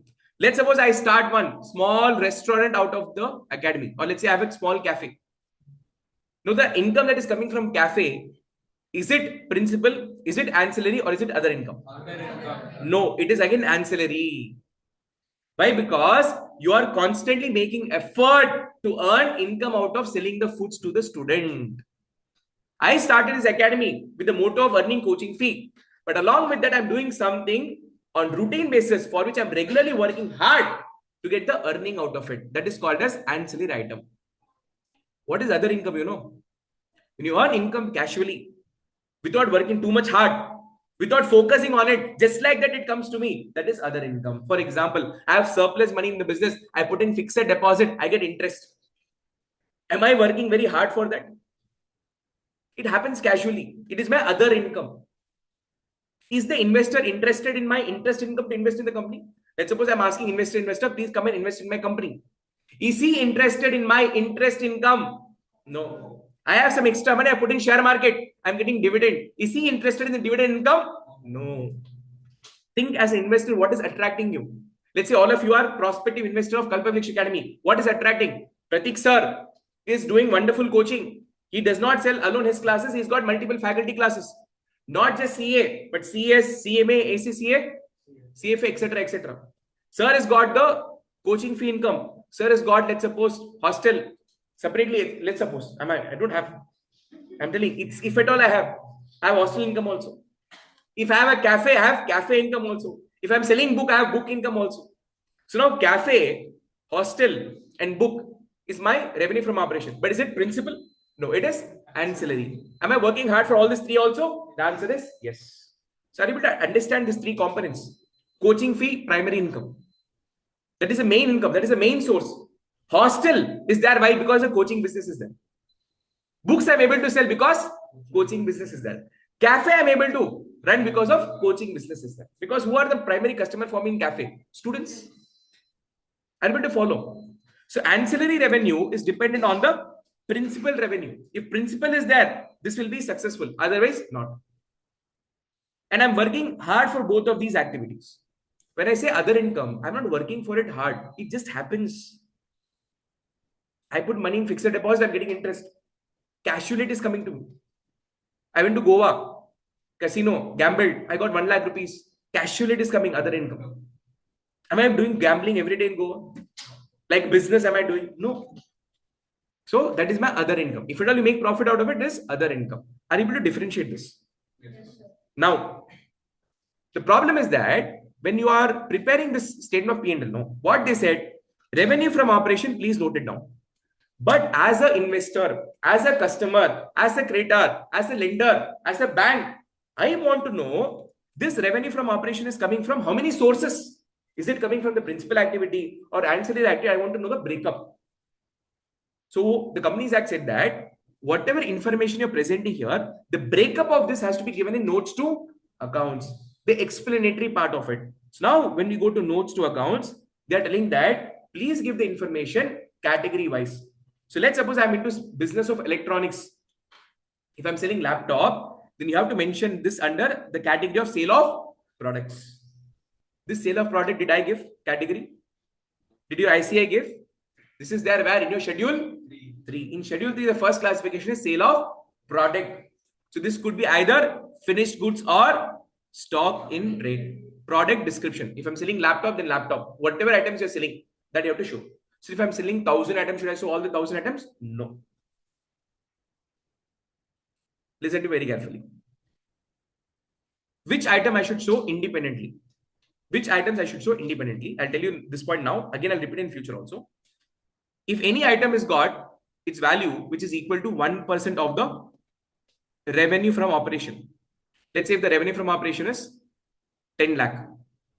What is 1% of this?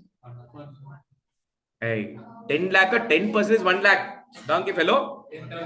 10,000. So 1% of revenue from operation or 1 lakh, whichever is higher. So which is higher here? 1 lakh is higher. So if the sale that I'm doing from laptop is less than 1 lakh, less than this 1 lakh, then I don't have to categorize this separately as a laptop sale. I can combine this somewhere in the other operating revenue. If you want to show an item as a separate line item, the Companies Act says that you have to do 2 steps. See what is the revenue from operation. 1% of RFO you have to take or rupees 1 lakh. In this, whichever is higher. So compare this with the value of the sale that you're doing. If the sale value is 2 lakh rupees, what is higher value here? 1 lakh. So if it is 2 lakh, then this 2 lakh rupees should be separately shown. I didn't want to discuss this point here because I've discussed this very same points at the end of the chapter along with practical questions. So I didn't want to touch this. If you're okay, can I discuss this at the end stage? Because I have questions based on this. Yes, sir. So when I do with the question, it makes more sense. Here, let's keep it very simple. Here, the point is that the first classification is sale of product. If this condition is satisfied, then you can show that laptop as a separate line item. If not, you can combine 3-4 items together also show it. So one classification is separately for goods. In that, if there is any sale return done, so what we used to do in the trading and P&L account, from this or on the face of the trading and P&L, whatever the sale was done, from that we used to minus the sales return. Here they said that we don't want any of this drama on the face of the P&L because we want the P&L statement of P&L should look very neat and clean. We should not overload with the information. All the drama of plus and minus, where do you do? In the notes to accounts. So now what happens? This sale, what you record is at the gross value. If there is any sales return, you minus the sales return and show the net value in the outer column. So this is my inner column. This is my outer column. Any problem in this? Online people, any problem in this? Online people, any problem in this? No, sir. No, sir. Please tell me, what is the first classification of the revenue from operation? Sale of product. In that you record the gross value and from that you minus the sales return and you record the net value in the outer column. Apart from selling the laptop, you also do the servicing of the laptop. So can I say that is my servicing income? That should be separately segregated in the separate category called as sale of services. So service description. For example, if you're doing service of laptop service charges. Separately you show it here. Then if you are doing any other ancillary activity, for example, trading commission. Apart from selling laptop, I also sell the projectors on the commission basis. Means what? If any person is requiring the projector, I will not buy and sell it. The company will directly sell it, but I will charge commission for that transaction. And I do that on routine basis. I do that on regular basis. Correct? No? If any person is coming to buy laptop, now imagine, no, I want to set up academy. So I went to one person. He is the dealer of laptop. A very good relation is built there. So out of the relation, I asked the gentleman, Anna, I want one laptop also. Sorry, one projector also. Can you please help? He says, no problem. I don't deal with the laptop, but I'll connect you with one dealer. That dealer will sell you the projector. For connecting me to the dealer, will he do that free of cost? No. From that dealer, he will charge commission because he's given a business to him. No, he's referred a business. So for referring business, people charge commission. So if in my business, I do this referring work very frequently, then I get commission out of it. So that becomes your trade commission. That becomes your ancillary activity. And that has to be shown in your revenue from operation. But in case if you're doing this commission business, not on frequent basis, just like that here and there, then that becomes your other income. For example, I'm into coaching business.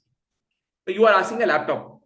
Okay, I have already purchased 5 laptops or 7 laptops from one dealer. So that dealer became very close to me. So he says that, sir, if there is any student, refer me, I'll give you commission. So let's suppose I refer a student and he gives me 500 rupees as commission. Is it my revenue from operation or is it my other income? It is other income because I don't do this on regular basis. I'm not trying to market this to student. Did I ever come and tell you, if you want any laptop, come and ask me, come and ask me, come and ask me. Did you ever see me putting a poster? Prathik sir is also selling laptops. because that is not my principal revenue generating item. This is not my main business. It is not even ancillary. Somebody asked, I referred, casually I got my commission. That commission is my other income. But here, this commission, what happens? You are working for it. If somebody is coming and asking, laptop from you, apart from selling laptop, you ask, sir, do you want this? Sir, do you want this? Though I don't sell it, but I will connect him to the party, and from that party, I charge commission on a routine basis. So this becomes a trade commission, and trade commission is my revenue from operation. Under revenue from operation, is it principal activity or ancillary activity? Ancillary activity. Any problem? Next example is scrap. Scrap is of two types. Now, all of you know that in the academy, we use a lot of A4 sheets, correct? No? Because the question paper is printed in the A4 sheet. So we buy almost bulk A4 sheets. In one carton box, we have 10 A4 sheet packet. Like that, monthly we keep on buying 1 or 2 carton boxes. So that carton boxes, what we do, we use it. When you keep on using such big carton box, after 1 or 2 years, it will break. Can I use it further? No. So like that, I have 20 carton box and all in bad condition. So will I keep it in my office? No, I'll dispose. So I'll call one scrap guy and tell him, please take this away. And for this, he will pay me some 300 to 400 rupees. Correct? That scrap, is it my other income or is it my ancillary income? It is my other income, because I did not start this academy that one fine day I'll get A4 sheet, one fine day I'll get carton box out of it. I'll use that, scrap it and get 500 out of it. That is not the motive. And I'm not doing this activity on a routine basis. Once in a year or once in 3 years, we call that scrap guy and give the boxes. So such kind of scrap is called as other income scrap. So if you go to any big engineering industry, they have small, when they crush, grind the steel items or plastic items, no, they are small, in Tamil we say pissil. Correct, no? Right? Small particles are there. And there's no market for it. I just give it to some random person on kilo basis. So that income what you get from selling those scrap, that is the other income. But now when I give the example of bagasse is also scrap. But that is not other income, because it is a byproduct of the main product, and this byproduct has got a huge market out there where people are willing to buy at huge price. And this is happening on routine basis. The scrap that is coming from the plastic industry or the steel industry, I accumulated, and once in, let's say, month or once in 5 months or 6 months, I call and scrap it generally on kilo basis. That is my other income. But here this bagasse, I give it on kilo basis or quintal basis or whatever basis on routine basis to one company. So can I say this is also my revenue generating item? Yes. Is it principal? No, it is ancillary. So if it is ancillary scrap or byproduct, it will go to your revenue from operation under other operating revenue. But if it is not a main income, it is just a casual income, then that scrap will go to your other income. Am I loud and clear? Yes, Puri, what is your doubt? Okay. Now, there's a concept of excise duty, which was there earlier, but being removed when the GST was introduced. But this is still there for a very few items that your GST teacher will tell you that today also the excise duty is applicable on few products. Example, I'll give you alcoholic liquor for human consumption. You know what is it? In decent way. In decent way, I said it is alcoholic liquor for human consumption. Basically, drinks. On that, you'll be surprised to see excise duty is still applicable. You may be asking, sir, what is excise duty? Excise duty is a tax that was levied for manufacturing the product. When you come to GST, you will understand. In fact, those who did GST with me in the foundation, I told you what were the different types of taxes in the olden days. Excise duty, service tax, VAT, CST, so many things. And they were all subsumed under GST. But there were few products on which the excise duty is still applicable. So in case you are selling alcoholic liquor for human consumption, in this, whatever excise duty you have to pay to the government, this excise duty you have to minus and pay to the, minus it and show the remaining as our income. Let's suppose 1,200 rupees is the money that you have charged from the customer. In that, 200 rupees is excise duty. Means what? This money you have to take from the customer and give it to whom? Government. So technically, what is my income? 1,000 rupees. So this 1,000 rupees only should go to your RFO. So in case if these items, sale of product and other operating income has excise duty in it, has GST in it, then you're supposed to remove it because it is not our income. Am I clear? Technically, this should not happen in GST because when you sell the product, what is the journey you pass for GST? When I sell a product, let's say 10,000 worth of product, sold at a GST of 18%. Let's say CGST, SGST. So what is the entry? Sale, goods sold on cash basis. Cash account, debit to sale, to output CGST. Very good. To output SGST. Breakup. Sale is 10,000. 900, which is 11,800. Technically, if you see what is gone into sale account, only 10,000 is gone into sale account. And from the sales ledger only, you will record the data here. In that case, is there any necessity to minus the GST? No, because already this is without GST only. GST is separately being taken in the input ledger. Am I loud and clear? Online people, am I loud and clear? Yes, sir. Technically, this should not come, but your ICA is there, no? They're still giving you the excise duty concept. So in case if excise duty is given in question for examination purpose, always remember to minus this from your sale of product. Sometimes they might even give GST also. Technically, if you're accounting like this, there is no need to minus GST separately because in the sale account, you've recorded the net value without GST. So this 10,000 is there in the sale ledger, and from the sale ledger, it comes here. So is there any need for me to minus GST here? Not required. But in case if they say this 10,000 is not 10,000, is 11,800, then you have to minus this 1,800 GST separately. Technically, if you're doing this accounting, there is no need to minus GST. So what are they trying to tell here is basically that if you collect 11,800 from customer, in that what is your revenue? 10,000 rupees. Because balance 1,800 you have to give to government. Correct? So in case if your sale value is having tax of the customer, minus it and show the balance amount as your revenue from operation. Am I loud and clear? Yes, sir. Online people, am I loud and clear? Yes, sir. So are you clear with what is revenue from operation? Now let's come to other income. Other income, there are multiple classification. Can we change the order and classification? The answer is no. In that, the first classification is interest income of the company other than the finance company. Oh my God. So what is finance company? There are two type of company. One is finance company. One is non-finance company. What is a finance company? Finance company. They are into lending business or they are into investing business. Let's suppose I have a finance company. What is my main job? If you are a startup, you need money. I'll invest money in your company, get shares, equity shares or preference share. So I have a finance company.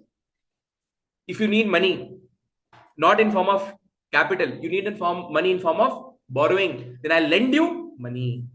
So either I'm going to lend you money or I'm going to invest money in your company. If I lend money in your company, if I lend money to you or your company, I become a lender. And if I invest money in your company, what do I become? Investor. As investor, I will either get equity share or preference share. So what is my motto here? I invest the money in the company to earn in return what? Dividend. When I invest the money in shares, in return what do we get?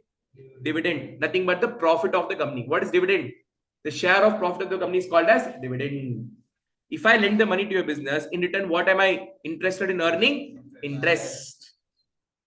So if I'm a finance company, primarily into lending and investing, then this interest income and dividend income becomes my revenue from operation because these both are my principal revenue generating item. Am I loud and clear? Is all the company finance company? Finance means what? Giving paisa. Finance company means what? The company who is into financing the business. Financing means what? Funding the business. Am I the financing company? No.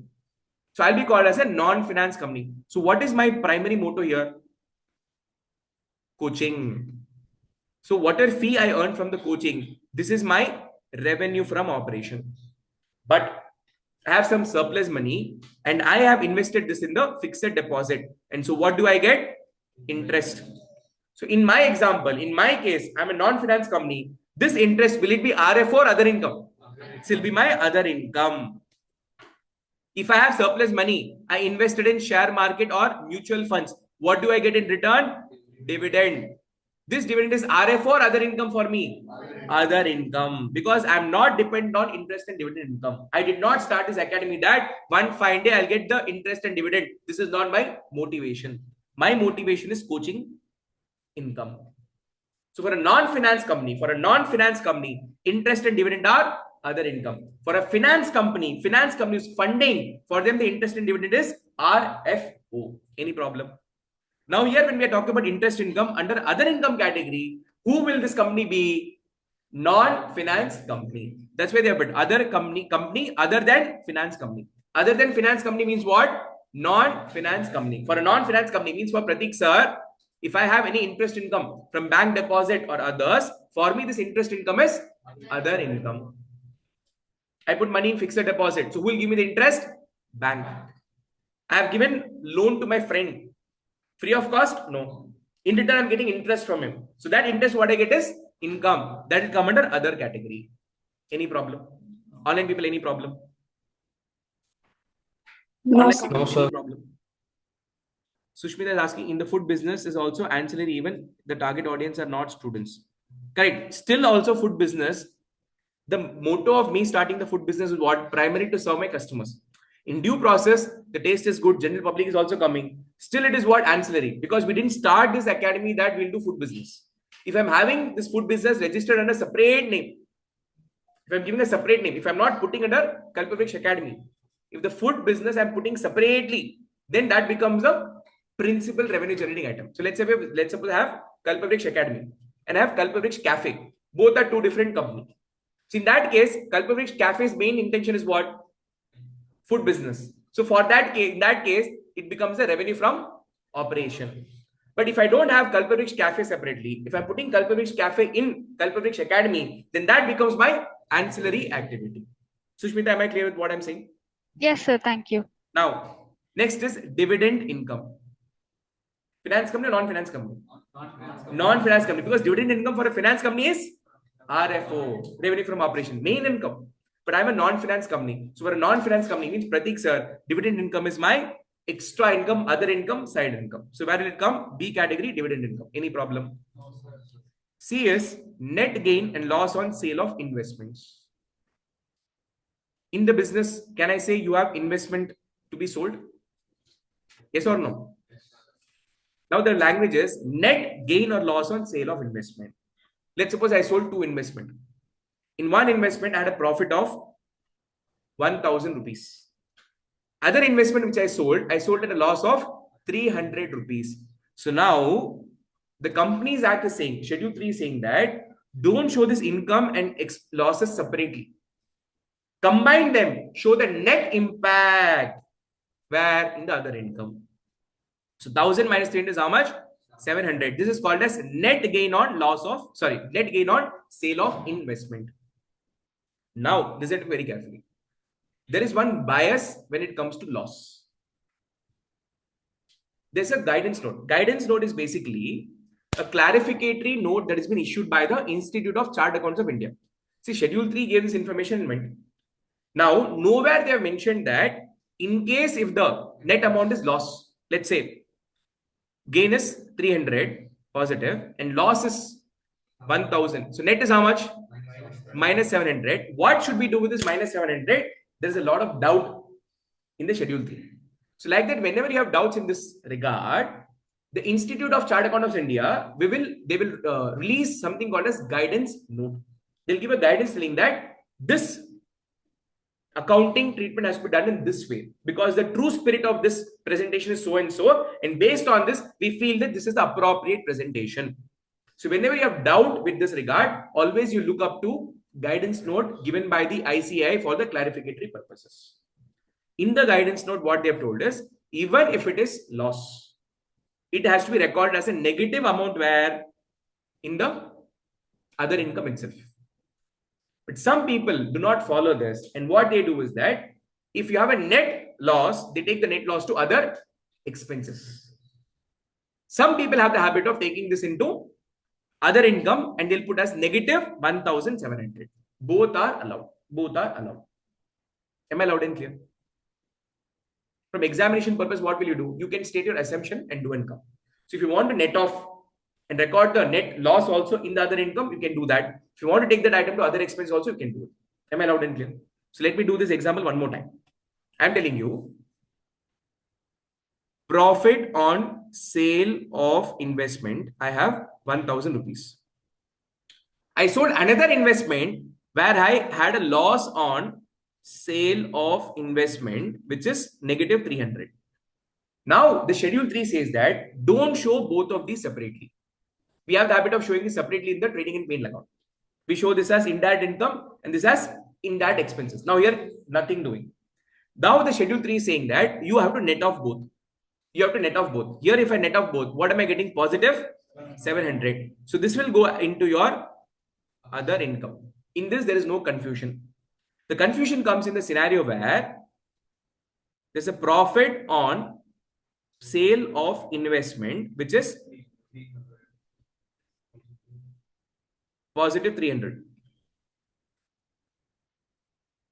And loss on sale of investment is negative 1,000. So what do I have? I have a net loss. I have a net loss of 700. Now there are two school thoughts. Guidance note says that you show the net loss where minus 700, net loss you show in other income as minus 700. Correct? This is one school of thought. Some people do this. Some people, what they do is they take this 700, not in other income, they take it positive 700 because minus is what? Representing loss. Loss means expense. So positively 700, where do you record? In other expenses category. Am I loud and clear? Yes. Is this clarified now? Online people, is this clear now? Yes, sir. In exam, you can do any of the two. I would prefer you to do this method. You can show the negative item in the other income itself. Because the primary motto, what is the underlying instrument here? Investment. Why did you invest money? To earn return out of it. This is one best option. But here, what happens, in other income, when you net off and show, the true loss doesn't get captured because it is getting adjusted in your other income. For example, if I have other income, interest, let's say 10,000 rupees, and there is minus 700, what is my net other income? 9,300. So some people say that this will not reflect the true picture, transparent picture. So to ensure more transparency, some people say take it to other expenses. So still the bias of these two is there. Am I loud and clear? Like that, you will find bias at multiple places in the journey of CA, especially accounting and tax. Next is what? Other non-operating income. Other non-operating income. If there is any other income apart from the above three category, what is above three category? Interest income, dividend income, net gain and loss on sale of investment. Apart from this, if you have any other income, that you show under other non-operating income. Example. So let's suppose CA.Prathik Academy has got one premises. Let's say I have one extra room inside. No, this room I'm giving on rent to some faculty. So I'm getting what? Rent. So that is my other income or main income? Other income. Am I clear? Now from this you have to do adjustment. Less rent received refund. Now for example, she had paid the rent in advance. Sorry, not advance. She paid the rent, but due to some reason she's not able to continue after 5 days, and she's asking the refund back. So in that case, if I'm refunding that money, a part amount also, I have to minus it and show here. Don't take the rent refund in the other expenses. If there is any income, and in relation to that income, if there is any reversal of income or any expenses attributable to this income, schedule 3 says that you have to net off and show in the other income itself. One more example I give you. Let's suppose rent received 50,000 rupees. So this particular teacher, what they did is, for 3 months, they did not pay the rent. They did not pay rent for 3 months. So I wanted to threaten that particular teacher. So what I did, I went to the lawyer, then the lawyer given notice to that teacher. The moment the notice goes, the person will get scared. Oh, should notice came from the court. It is better that I pay the rent or else he will drag me to the court. Correct? Now for sending this notice, I spent 2,000 rupees. Now the 2,000 rupees is expenditure. Will I record this expenditure in the 7 expenditure category? The answer is no. Schedule 3 says that if any expenditure is incurred for other income purposes, specifically for that particular income, if you're incurring any expenses, then that should be subtracted in that income itself. So less lawyer fee paid for sending notice. Am I loud and clear? This I will not take it to other expenses because this is not the expense of my business. If I pay electricity bill, that is the expense of my business. If I pay telephone bill, that is expense of my business. My investor, my shareholder, the banker, creditor has to know what is my expense of the business. But this is not the main purpose for running the academy. This is just casually happened. I had extra room. Casually, I gave the room on rent. And that person is not paying the rent. I had to threaten that person. I gave a notice. And in this process, I spent 2,000 rupees. Will I show this as a business expenditure? No. You will adjust it from this income itself. Am I loud and clear? Yes. Now the question what Balaji is asking is, sir, if this 2,000 rupees money is recovered, then no problem. No, 2,000 is spent, you recovered, then nothing to be showed anywhere. When will I minus this 2,000 here? When I don't recover this from the opposite party. If I recover it, what happens? I spent 2,000, I got 2,000. There's no need to show anything because plus 2,000 minus 2,000 impact is 0. But here, when I'm minusing 2,000 means what? I did not recover. Any problem? Next is transfer fee. What is the meaning of transfer fee? In a private company or a public company, let's suppose I'm a public company, I'm not listed, I'm unlisted public company. So one shareholder wants to transfer a share to another shareholder. Correct? No? So when they transfer the shares, there are some formalities we have to do. And for that formality, there's some cost that the company incurs. There's a time that the company is spending. For example, let's suppose you are a CEO of the company, okay? Or you are an employee of a company. There's one investor who wants to sell his shares. You are going and coordinating between those two people. There's investor A selling the shares to investor B, new person. Now, for that, there's a transfer of the shares to happen. Now, for this, there is a documentation work to be done. For doing this documentation work, we're spending money. We're also spending the time. So, the company will not do this transfer job free of cost. The company will say that if you want if you want the share to be transferred, the company is saying that if you want the share to be transferred, I will not do it free of cost. I'll charge money. So from the person who is transferring the shares, we are charging some money. That is called as transfer fee. Why are we charging money? Because for getting the transfer done, we are spending time. We are spending some cost. We have to, update in the register. A lot of back-end work to be done, clerical work to be done. For doing that work, extra time is spending, and time is money. And for that purpose, we are charging some fees. That is called as transfer fee. So that is my revenue from operation, other income. Other income. Because company's main motto is what? To earn from transfer fee. No, it casually happened. So it is my other income. Next is what? Discount received. Which discount is this? Trade or cash discount? Cash discount. Trade discount, it never comes in the books of accounts. You've studied in CA Foundation. Only cash discount will come into picture. Cash discount comes when? When does the cash discount comes into picture? At the time of immediate payment, early payment, and prompt payment. Wonderful. I sold 10,000 worth of goods to my. Okay, is this on the sale transaction or purchase transaction? Cash discount income is happening on a sale transaction or purchase transaction? Purchase transaction. So 10,000 worth of goods I purchased from a creditor. What is the entry? Purchase account debit 10,000 to creditor 10,000. Now, this creditor has given offer that, Pratik sir, if you pay the money now, today, I'll give you a discount of 1,000 rupees.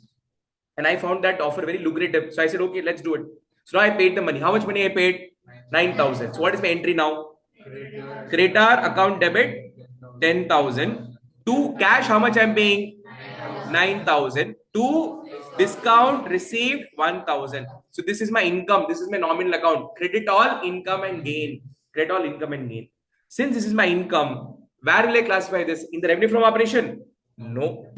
Because it is neither principal nor ancillary activity. So this will go to other income. In other income, what is the first classification? Interest income classification. Second is dividend income. Third is net profit or loss on sale of investment. Fourth is other income category. In that other income category, I'll show discount received. Any problem? Now you will ask a doubt. Sir, discount received and discount allowed, should I net off and show? The answer is no. Discount received is on the payment transaction. Discount allowed is on the receipt transaction. Discount allowed when I receive the money from the customer. I receive less money. So this discount allowed. So this is a loss to be shown separately. This is my income to be shown separately. So discount received and discount allowed will not be netted off ever. You have to be very clear that which item I should net off and which item I should not net off. Two places you have to net off. Profit on sale of investment and loss on sale of investment. Net off and show. If you're having any income like rent income, and for that if you're incurring any expenses, that should be netted off. But discount received and discount allowed should not be netted off. Is this point clear? Next is what? Sale of scrap. Which scrap? So you also scrap, you're telling. Above also scrap is there. Arey Baba, this scrap is like a byproduct, main product, where I can get a huge revenue from this on routine basis, regular basis. That scrap we're going to take into revenue from operation. Now this scrap, what I'm talking is of the scrap which happens on a very occasional basis. For example, corrugated box. The carton box is called as corrugated box. So I accumulate over a period of 1 year, 2 year, and I call that paper wala guy and I give it him. He gives me chiller 500 rupees for that. So that is my other income. If there is no big market for this product, and when you're selling this as a scrap, and if there is no big market for this product, you classify them as other income. The amount is also small. It happens occasionally. Amount is small, happens occasionally. Hence, it is my other income. If amount is big, happens regularly, then it is my ancillary activity. Am I loud and clear? Next is bad debt recovered. Bad debt recovered. All of you know what it is. Yes, sir. My question is, the list is over here. In the world, there is no other income. There are other income. So now, by hearting the list will not be sufficient. You have to read the transaction, understand the type of revenue or income, and accordingly classify. So by hearting is not the solution. You have to understand the emotion. Like how if you ask me a transaction, I tell you, okay, this is revenue from operation, this is other income, and I'm able to justify also. To that level, you have to also come. Yes, justify.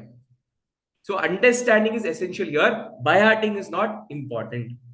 Am I loud and clear? Income earned from the non-core business activity are classified under other income. Any problem? Can we do a couple of questions based on this? Yes, sir.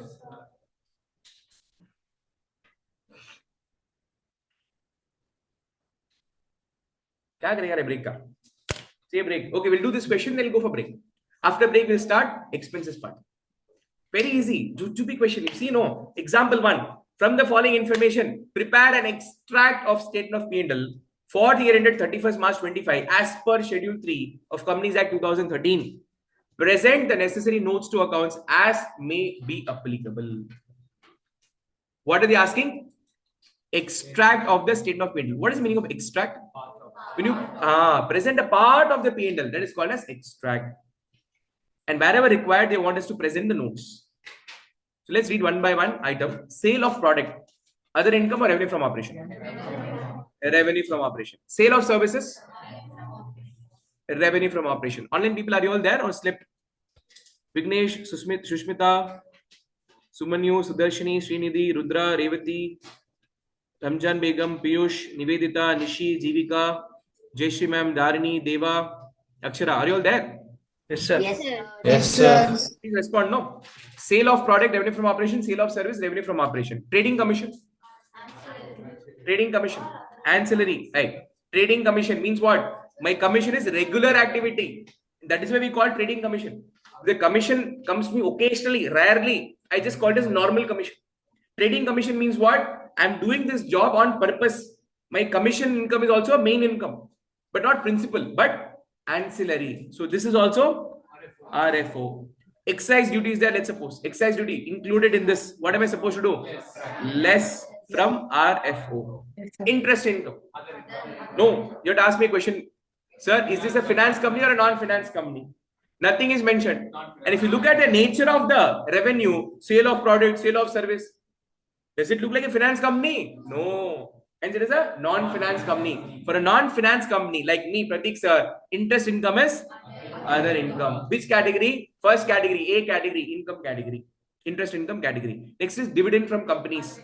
Other income. Profit on sale of investment. No. You have to check if there is any loss. So profit is there, loss is there. Both I have to net off. Am I clear? So profit is how much? 720. And let me make this 120. 720 minus 120. Not 1200. Let me make it 120. 600. Rental income. Rental income. Other income. Rental collection expenses.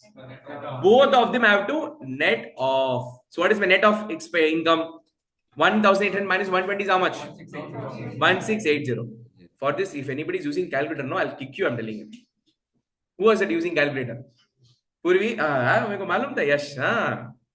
Now, classification is alone not important. What is important? Presentation. Now, please take all of your notebook and write the heading. What will be the first heading?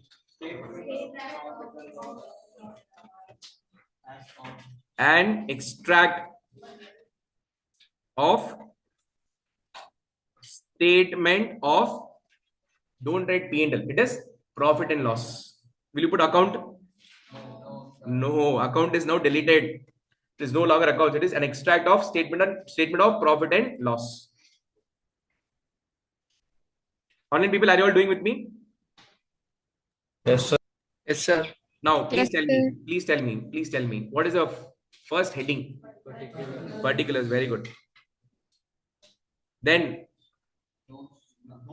note number. Very good. Then if current year and previous year data is given, both you write. Otherwise, only current year data. So what is current year? 31st March 25. So 31st March 2025. Current year column. If previous year is there, you'll write it down. In the inner column, nothing. Still sleeping in the class. Now, what is the first item under that? Will you write RFO and come in exam? Revenue from operation.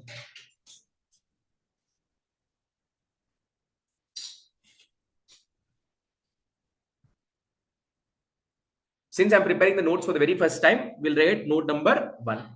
Generally, your balance sheet is presented first, P&L second.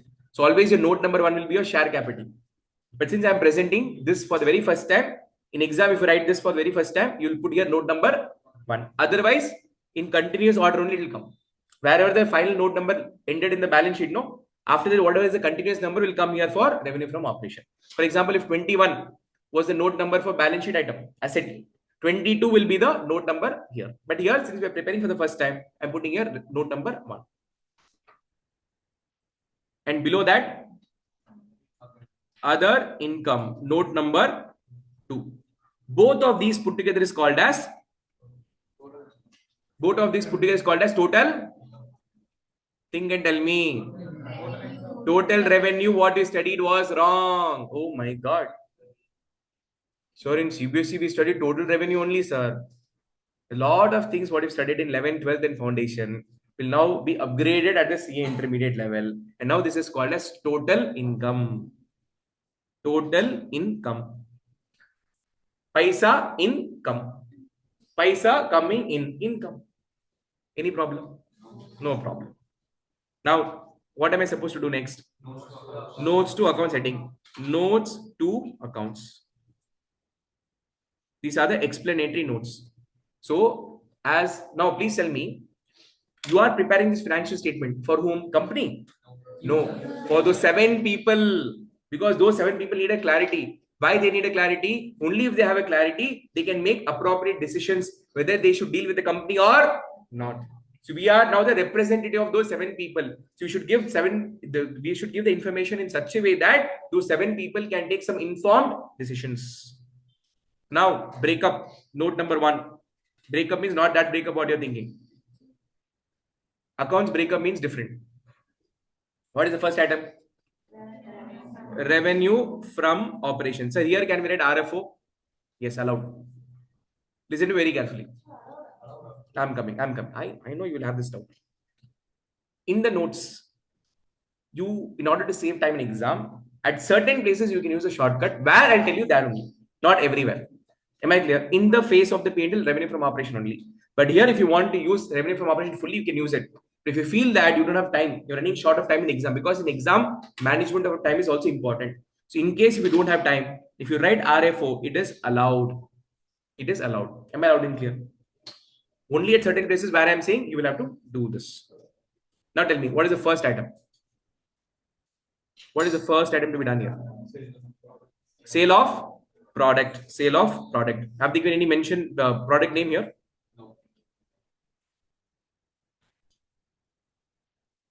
Sale of product. So what is the item? Sale of product. Is there any return? Sales return? No. So what is the amount? 3,24,000. Can somebody take a photo of this?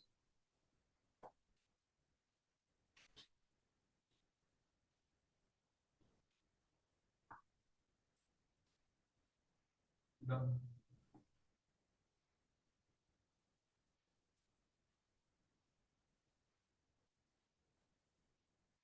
Taken?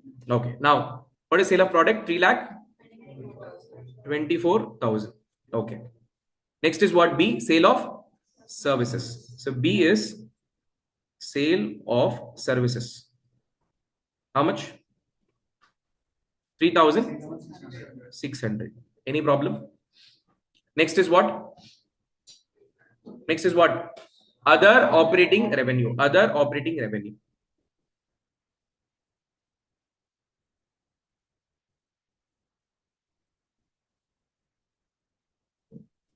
Under that, what do we have? Trading commission.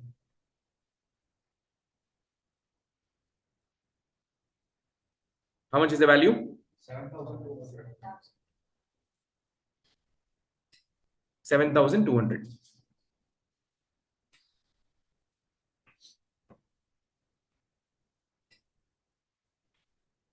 Then we have excise duty to be subtracted later. So is there any other item of RFO? No. So now less excise duty. How much is excise duty? 22,200. I have to minus. So what is my revenue from operation? 3,24,000 plus 3,600 plus 7,200 minus 22,200. You can use your calculators. 3,12,600. Now you have to come back and write it here. 3,12,600. Any problem?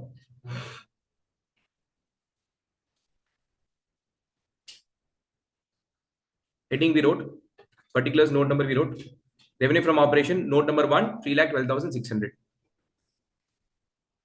Sale 324. Sale of services 3,600.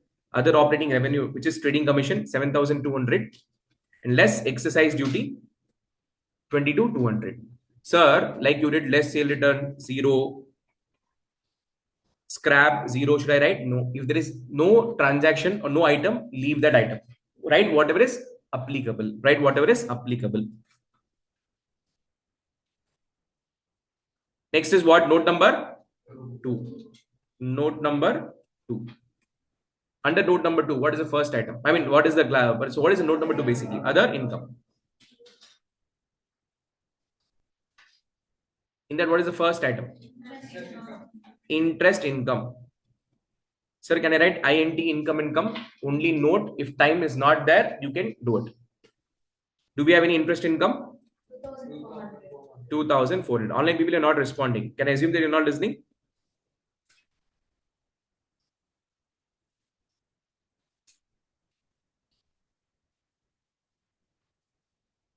Online people, I'm not getting responses. That's why I never trust online people. Next is what? Next is what? Dividend income. How much is dividend income? How much? 1,200. 1,200. Wonderful. Next we have Profit and loss. net profit here, no? Net profit. Net gain bar loss on sale of investment. Under that, no, you have to show the breakup inside. Now, guys, please understand. Getting the final answer here is not your ultimate goal. As a CA, you're representing those 7 people. So those 7 people should know that this net is because of how much gain and how much loss. As a CA, your primary responsibility is also to satisfy the disclosure requirement. So as a CA, you have to know what is the proper disclosure requirement which has to be followed in the financial statement. As an auditor, your job is to see whether the company who has given the financial statement to you has disclosed all this item or not. If not, you have to insist the company, please disclose it. You have to tell them. That is a primary load. Otherwise, this job even a system can do, software can do. Then what is your role here? Your role is this, to tell the company where you should disclose, because you have the disclosure knowledge, not the company. So as an auditor, it is your responsibility to remember all the disclosure requirement. Am I loud and clear? So how much is your gain on sale of investment?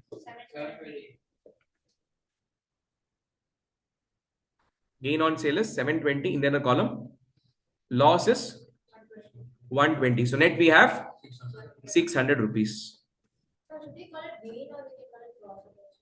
Sorry? Gain का सुनना है the profit. Profit you can say, but in schedule 3 they are using specific terms. You have to stick on to this term. There are certain terms that you cannot change. If they're saying gain, means you have to stick on to the format gain only. Though profit colloquially, our understanding is okay. But in the financial statement, you have to stick out to the same wordings what they are expecting in schedule 3. All right, people, am I loud and clear? Yes, sir. Next. Yes, sir. Next is what? Rental income. So what classification? Other income.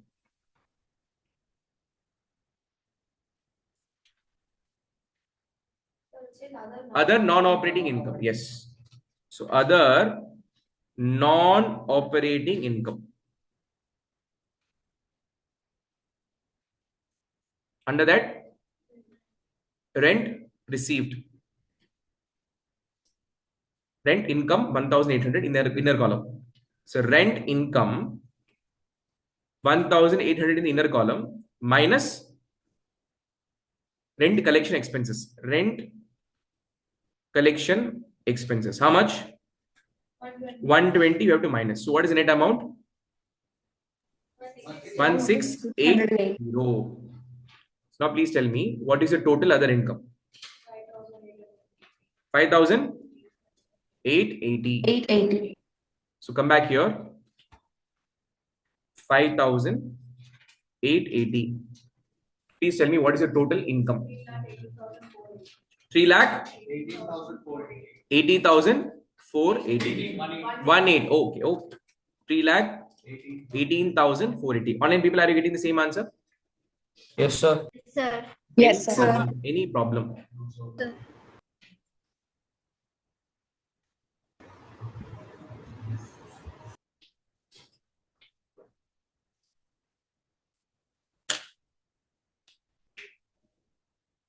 Spitter kara. What should I break? You tell me. I'll break. 3 lakh 18,480. Any problem? Online people, any problem? No, sir. No, sir. Now, small twist in the question if I do. Let's suppose this is not 1,000. So this is not 120. Let's suppose this is 1,200. So what will you get now? Net loss. How much is net loss?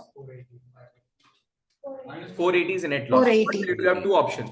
Either you can record this 480 under other expenses, or you can record this 480 in other income as minus item, negative item, like how we did here. Profit 720 less loss 1,200, negative 480. So in the positive item, positive here, all these items are positive, means what? Income item. So if income is positive, in this case, expense is going to be negative. So they put loss in negative 480. Am I loud and clear? Yes. These are all the warm-up questions. You will not get this question in the exam as a standalone question. You'll get a big question where you'll do entire P&L, entire balance sheet with all the complicated adjustments. So what am I doing now? I'm trying to do Amul baby steps to all of you. We're learning a concept, practical question. Concept, practical question. So I'm just preparing you for a war. So what, sir? War and all சொல்லி பயம் கொடுக்குறீங்க. சும்மா build up. You want break, huh? Yes, sir. I feel like breaking you. Okay, it is 6:56. 4 minutes, 7 o'clock sharp we'll start because I have to do other expenses. 3 questions today. So definitely I will finish that and leave you. So we'll take a quick break of 4 minutes. We'll come back and continue. Thank you so much.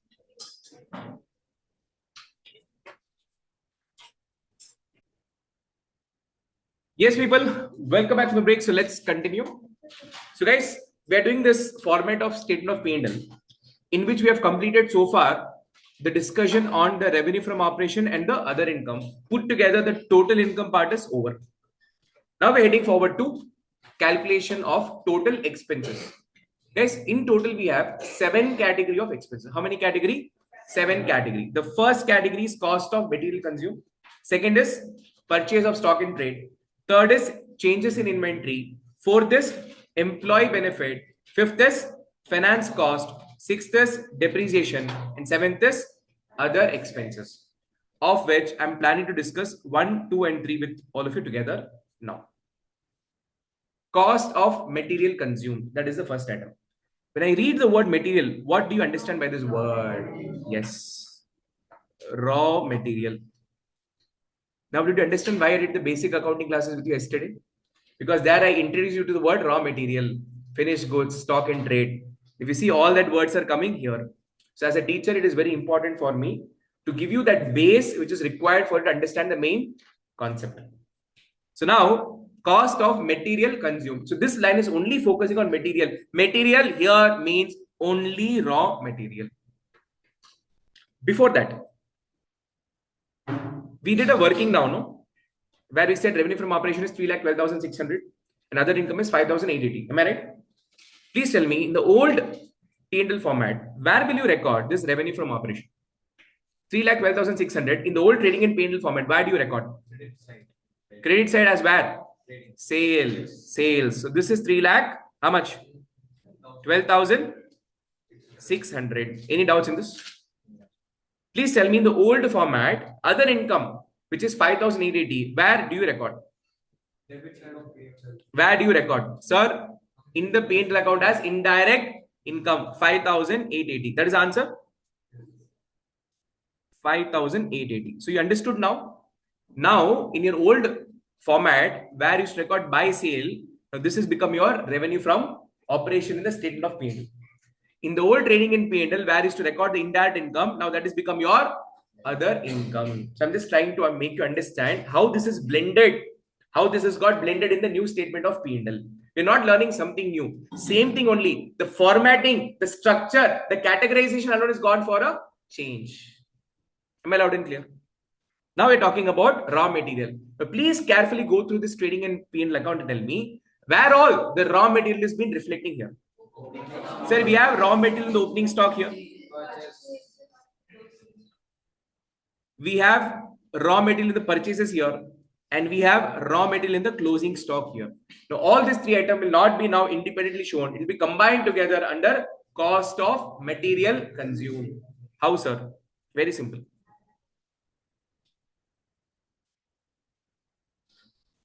Let's suppose we are into business of baking cake. For me, what is my main raw material? Wheat flour. Okay. So my raw material is wheat flour here. Spelling?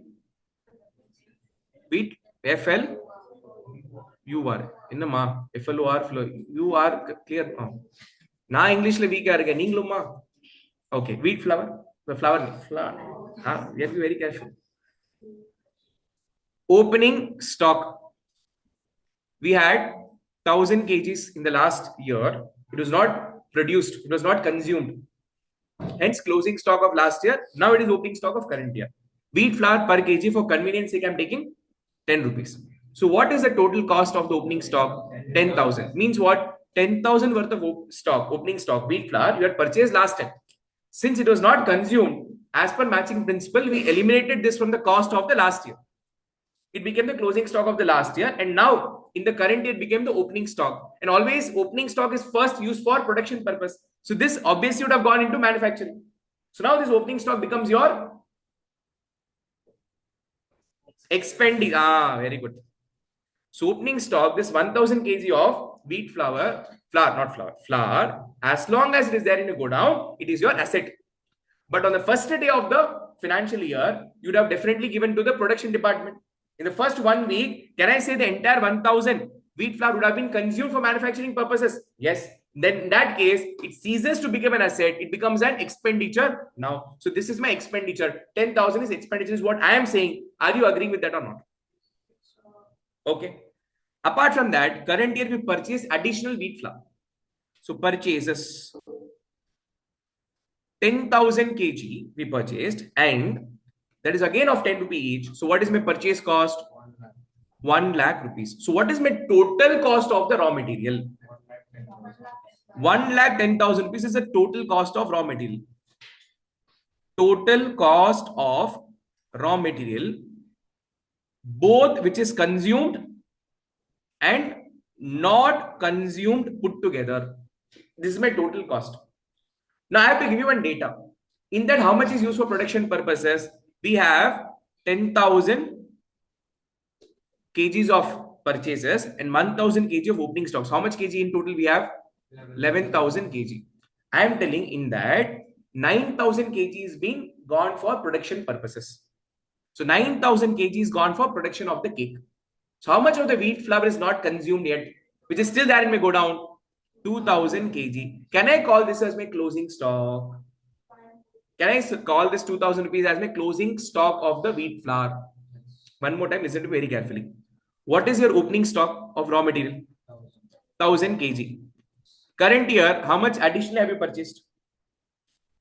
Current year, how much additional have you purchased? 10,000. So in the entire year, how much kg of wheat flour you had in total? 11,000. Out of 11,000, how many kgs already gone to production department? 9,000. How much is still there in a go down? 2,000. If I call this 2,000 as closing stock of wheat flour, am I wrong? Will I, if I call this as closing stock of raw material, do you have any problem? No. So now, 1,10,000 rupees is the cost of raw material, both consumed and not consumed put together. Correct? 9,000 kg of raw material consumed. Abhi and 2,000 kg of raw material not consumed. Both put together 11,000. So this 1,10,000 is cost of both consumed and non-consumed raw material. Can I record this entire 1,10,000 as expenditure? No, sir. If I record this entire 110 as expenditure, I'll be violating which principle? Matching principle. Matching principle says what? Donkey fellow, just because you have spent money for 11,000 kgs, you cannot record the expenditure for 11,000 kgs. Out of 11,000 kg, how many kg have you consumed? 9,000 kg. That much only you have to record as expenditure. So from this 1,10,000 rupees, I'm supposed to minus cost of that raw material which is not consumed. So less closing stock, which is nothing but cost of raw material not consumed. How much is not consumed? 2,000 into 10. How much it is? 20,000. So from 1,10,000 rupees, if I minus 20,000 rupees, what is balance? 90,000 rupees, which is nothing but cost of raw material consumed. So from the total cost, if I minus the raw material cost not consumed, I'll get the balance, which is raw material consumed cost. This is what is supposed to go into your first category. In this, do you have any problem? No, sir. Online people, do you have any problem in this? No, sir. Cost of material consumed. Opening stock of raw material. So this is your expenditure. Add purchase of raw material, which is your expenditure. So I get total cost of raw material, both consumed and unconsumed put together. From that, I have to minus closing stock of raw material, which is not consumed. So that I'm left with total cost of material consumed. This is done in order to satisfy your matching principle. So we are talking about what material here? Raw material. Am I clear? So I've given a note here. Only details regarding the purchase and the consumption of the raw material is recorded here. Stock in trade, FG, WIP is not coming here. It is only purely raw material note. Next. Sir, for buying the raw material, I got this wheat flour from Hyderabad. So all the way from Hyderabad, it came in the transport lorry. So they said transportation charges. Carriage inward. Will I record the carriage inward here? The answer is absolutely no. So if any direct cost is incurred on the purchase of the raw material, it will be recorded in the other expenses category, which is the 7th category, and not under cost of material consumed. Example, carriage inward charges on the purchase of raw materials. Does it make sense? So wherever you have a doubt, I put a note there, so that you will have no confusions whatsoever in the concept. Any problem in this? Online people, any problem? No, sir. Sir. Wonderful. Now, next is what? Purchase of stock in trade. So can I come back to my original format? So here, can I say the LO1 items is gone to the cost of material consumed. Now next is what? Next is purchase of stock in trade. Stock in trade is one type of stock. And what are they focusing on? Opening stock? No. Closing stock? No. They're focusing only on purchase. Now tell me, in your entire old format, where is your purchase of stock in trade? Sir, under the purchase, you have stock in trade. Only one item. No drama. Opening stock of purchases and closing stock of the purchases is not coming here. What are you taking here? Only purchase of stock in trade. Only purchase of stock in trade. Any problem? Now you should have a doubt here. Sir, why are we not adjusting the opening and closing stock? Correct? No. For raw material adjusting, no. Why not for purchases? Because generally in any business, not any business, in trading business, who will have the purchase of stock in trade? A trader will have it. And as a user of financial statement, one among those 7 people, I want to know what is your gross purchase of the entire year. I don't want any adjustment to be done. I want to know in this year how much worth of goods you purchased in total. What is your buying capacity? So the stock is not adjusted here. If I adjust the stock here, opening and closing along with the stock in trade, it becomes adjusted purchase. I don't want adjusted purchase method. We want normal method. In normal method, what happened? Purchase is there on the debit side of trading account. Closing stock is there on the opposite side. We never mix it. So normally also we follow normal method of closing stock. So here also they follow the same method for purchase of stock in trade. So here while recording the closing stock, what method have they followed? Adjusted purchase method or normal method? Normal method. So if you want to follow normal method, then purchase will be reflected at the gross value. So then what happened to opening stock and closing stock? They'll be adjusted in third line item, which is changes in inventory. Am I loud and clear? Online people, am I loud and clear? Yes, sir. Yes, sir. So cost of material consumed is clear. First item is clear. Yes. Second item is clear. Yes. Now third item is what? Changes in inventory. Now please come back to your old trading P&L format and tell me which inventory is left over. Sir, opening stock of WIP, finished goods, stock in trade, and closing stock of WIP, finished goods, and stock in trade. So these 3 blue items will go where? To your third category, changes in inventory. Now clear? Now, please tell me, what is the nature of opening stock on the debit side? Expenditure. What is the nature of closing stock in the trading account? Reversal of expenditure. So both, if I minus it, the answer is positive. It is net expenditure. If it is negative, it is net reversal of expenditure. Easy. Now you understood why I did the basic class yesterday. Why I taught you this trading and P&L account. Why I explained what is opening stock and closing stock. I told you yesterday, whatever I'm discussing yesterday has got connection with the current topic. Hence, proved. So with this, what do you understand? Whatever Pratik sir says, blindly follow. Whatever order I'm taking class, however I'm taking, all you have to do is blindly follow. 15 years of experience. Especially I'm with you guys with last 6 years. From morning till night, I have no other job other than talking to my students, taking classes. So look at my involvement from morning till night. I have no other work. So definitely, I have a lot of time to think what is best for you. And I want to give nothing less than best for you. You can blindly trust me. I will not do anything which is not required for you. Am I loud and clear? And one more thing I'll tell you. Albin will be there to support me. You can go to any YouTube channel. Search the in-depth explanations of what I'm giving. Barely you'll get it. You can ask Albin. We were discussing this in the interval. He has already purchased a class of 1 faculty. So he's done this topic in the recorded session. Am I right, Albin?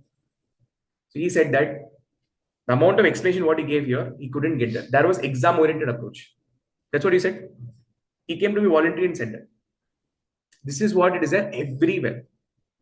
Exam-oriented. But I don't feel like taking exam-oriented because when I am sitting and teaching you here, I feel that I should give whatever knowledge I have here. No, I should transform. What will I do with the knowledge and take back to heaven and hell wherever I go? So my purpose is give whatever I have, whatever is there here and here, everything I'll pour it out. Be it my knowledge, be it my good experience, be it my bad experience. If I share my good and bad experience with you, you'll be very cautious. Oh, this happened with sir. We have to be very careful in the real world. This could happen with sir. Oh, nice. We also should get motivated. So always will be there to guide you in all possible moves. All you have to do is just blindly follow. When I say blindly follow, it doesn't mean just blindly follow. You have to apply the mind. Why Pratik sir is saying that, you have to apply that also you in the real life. Apply your mindset to it. Once you get a green signal from the heart, go ahead with that. Can I continue now? So now what do you think is the formula for change in inventory?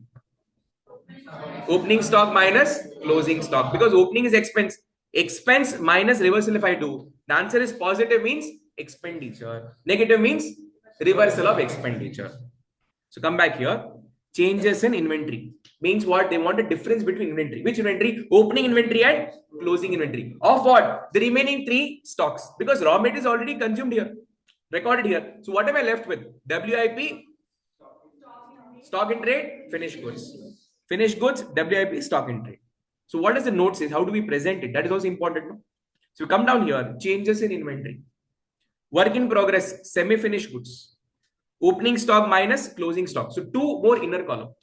Opening minus closing. So opening is, let's suppose, 100 rupees expenses. And reversal is 20. So 10 minus 20 is 100 minus 20 is how much? 80. Answer is positive or negative? Positive. Opening stock is expense. Expense is positive. Reversal of expense means income, means negative. So I'm getting positive 20, which is what? Expense, no? Changes is inventory. Changes in inventory is coming under which classification? Expense classification. Income classification, 2 items. Revenue from operation and other income. Now we are doing expense classification. So can I say change in inventory is expense classification? And all the expenses to come together, what am I supposed to do? Add. Cost of material consumed is expense. With that, purchase of stock in trade, what will I do to increase? Add. Changes in inventory expenses to increase, what am I supposed to do? Add. So here opening is what? Expenses minus reversal of expense. The answer is positive. Means what? Expense is more than reversal. Means what? That is net expenses. On the other hand, let's say your opening is 20 and closing is 100. Your expense is 20. Reversal of expense how much? 100. Reversal is 100. So net is how much? 80. So minus 80. Which means in your cost of material consumed, sorry, not in cost of material consumed, in your purchase of stock in trade, you have 80 rupees extra stock which is not contributing to your revenue. In your purchase of stock in trade, I have 80 kgs of stock in trade which is not contributing to revenue. That I am minusing. I'll be able to follow. For example, cost of material consumed 10,000. Purchase of stock in trade 20,000. Now, changes in inventory. I have, let's say, opening stock 5,000, closing stock 8,000. So, what is my net difference? Minus 3,000. Closing stock is more. How much more extra? 3,000. Which means 3,000 worth of stock in trade is not contributed to revenue. So, this 20,000 is not the full expenditure. From that, I have to minus 3,000 rupees. So purchase of stock in trade minus net closing stock. Opening minus closing, net closing stock I'm minusing. Correct? No? That's what we do here. Opening stock plus purchases and closing stock be minus. Same way, this is net closing stock. Means it is closing stock is over and above the opening stock in the difference level. So therefore, I have to minus this 3,000 rupees. So what is my net purchase of stock in trade? 17,000. 20,000 minus 3,000. 17,000. One example I'm giving you. Any problem in this? So like that, you have to do separate presentation of opening and closing for WIP, finished goods and stock in trade. Am I loud and clear? So WIP, finished goods, stock in trade. For that, opening minus closing, the net amount. So net amount is what is the amount that goes into your current financial year value. Any problem in this? Online people, any problem in this? No, sir. Note No, I've given below. Only the difference between opening stock and closing stock of WIP, finished good and stock in trade is recorded here. What is not recorded here? Opening and closing stock of raw material is not recorded here. Second, if the difference is having positive balance, Opening minus closing, the answer is positive balance, it is expenditure. If the difference having negative balance, it is reversal of expenditure. Logic is clear. So knowing this also is one part. Understand the logic and concept is also another part of the CA journey. Can you do one question based on this? Example 2. From the following information, prepare an extract of statement of P&L for the year ended 31st March 25 as per Schedule 3 of the Companies Act 2013. Which division are we doing? Division 1. Present the necessary notes to accounts as may be applicable. So you can take a photo of this. Opening stock of material is given. Where will this go? Where will this go? What is the first item of expense? Cost of material consumed. Second item, purchase of stock in trade. Third, changes in inventory. So any of these three is the classification. So you please tell me, opening stock of material will go where? Cost of material consumed. Very good. Purchase of material will go where? Cost of material consumed. Closing stock of material go where? Cost of material consumed. Opening stock of WIP will go where? Change in inventory. Closing stock of WIP? Change in inventory. Opening stock of FG? Change in inventory. Closing stock of FG? Change in inventory. Purchase of stock in trade? Stock in trade. Can we do it? What will be heading? What will be your heading? Yes. Statement of profit and loss. An extract you can write in bracket, or you can write an extract of statement of P&L. Sir, is it compulsory to write as per part 2 of the Schedule 3 of Companies Act 2013? This is not required. I gave it only for your information.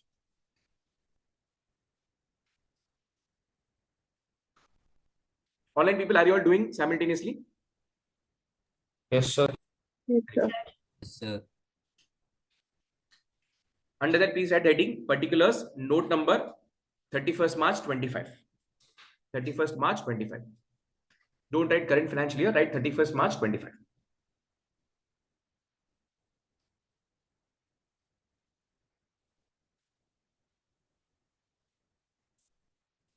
Right from now, have the habit of writing it neatly and clearly and legibly, like how you write in exams, so that your brain and hand is getting used to that coordination.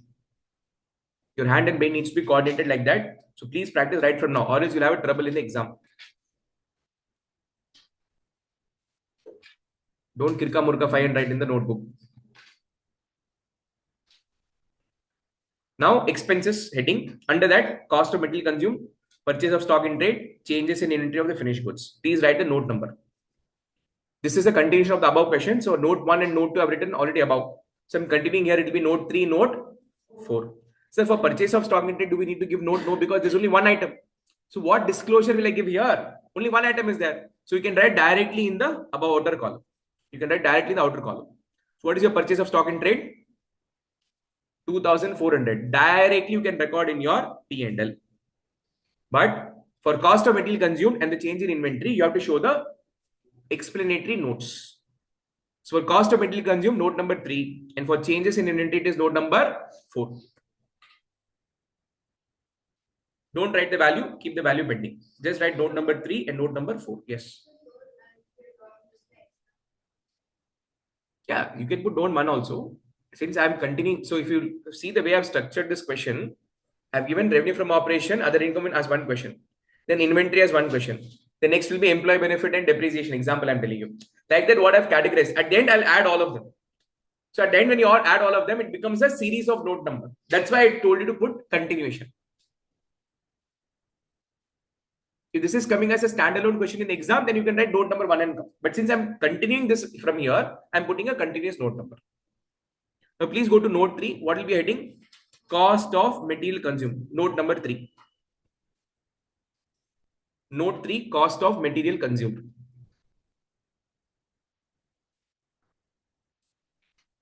Particulars, inner column, outer column.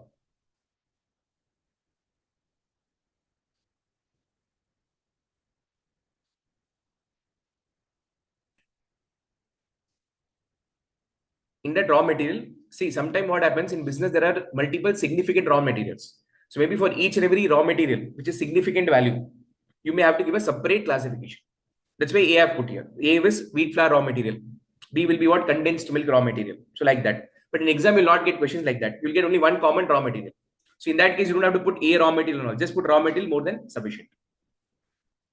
In that, what is the first item?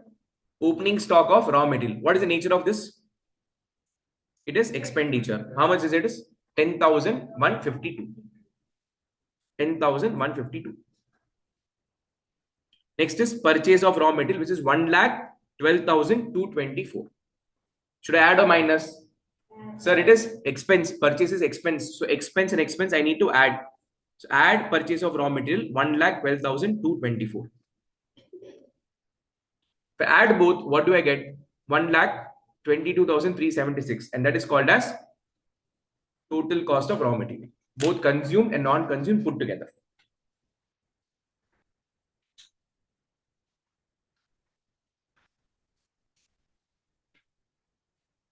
Can I record the entire amount as 1,22,376 as cost of material consumed as expense? No. Why? Because you'll be violating matching principle. In that, 4,776 worth of raw material did not contribute to your revenue, and hence we have to remove from the current year expenditure. So less closing stock of raw material consumed. Sorry, closing stock of raw material unconsumed, you have to minus, which is 4,776. So I'm left with 1,17,600, which is cost of material consumed.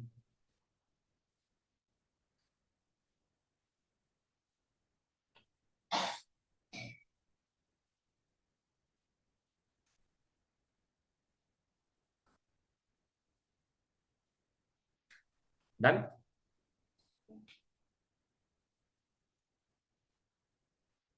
Come back and write this amount in the statement of P&L. 1,17,600.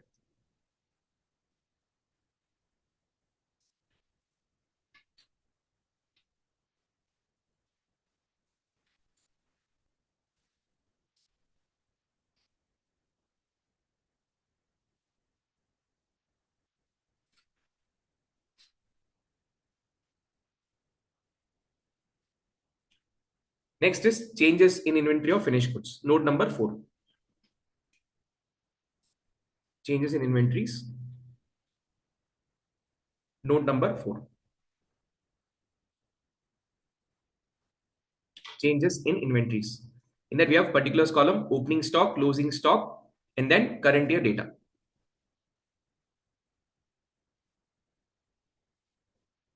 So in exam, are we supposed to write A, B, A minus B? Not required. This I've done only for understanding purposes. So in changes in inventories, which inventory are we dealing with? Work in progress, finished goods, and stock in trade. Okay. So please list the items one by one. Record their respective opening stocks and respective closing stocks. So stock in trade is not there. Is there or not there? Not there. So should I write it? You can leave this blank. There is no need to write it. Only that item which has got value, you have to write it. Otherwise, you can leave it. So stock in trade, you can skip. Stock in trade, you can skip.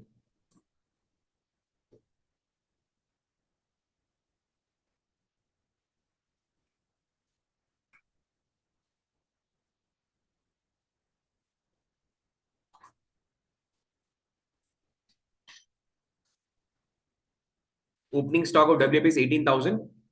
18,000 is expenditure and 24,000 is reversal of expenditure. So how much reversal is happening? 6,000 rupees we are reversing. So minus 6,000, be very, very careful. Don't put positive 6,000 income. And the formula is always opening minus closing, not ulta. Don't put closing minus opening income. It will be wrong. It is opening minus closing. There are certain places where we'll do closing minus opening also. Not in stock, some other places. In cash flow. People get confused when they try to buy hard. Okay, here I'll buy hard, opening minus closing. There I'll buy hard, closing minus opening. In exam, both buy hard, confused. You'll put ulta income. So buy harding is not a solution. Understand, you can create the formula on the spot if you have a confusion. That is the power of conceptual learning. Opening stock of finished good is 21,000 and the closing stock of finished good is 48,000. 48,000 worth of stock is not contributing to revenue. So hence we have to reverse, which means the cake is being ready, baked and ready in the godown. 48,000 worth of cake is ready in godown, but not sold. It is there in the raw material cost of material consumed. But since it is not contributing revenue, we are minusing it. So minus 27,000. So 33,000 worth of inventory is not contributing to revenue, which is there in your raw material consumed. So that we are minusing from raw material consumed. So minus 33,000 rupees, not from material consumed. You'll do presentation wise. Where will you show? Separately. But otherwise, what happens? All these three is getting netted off.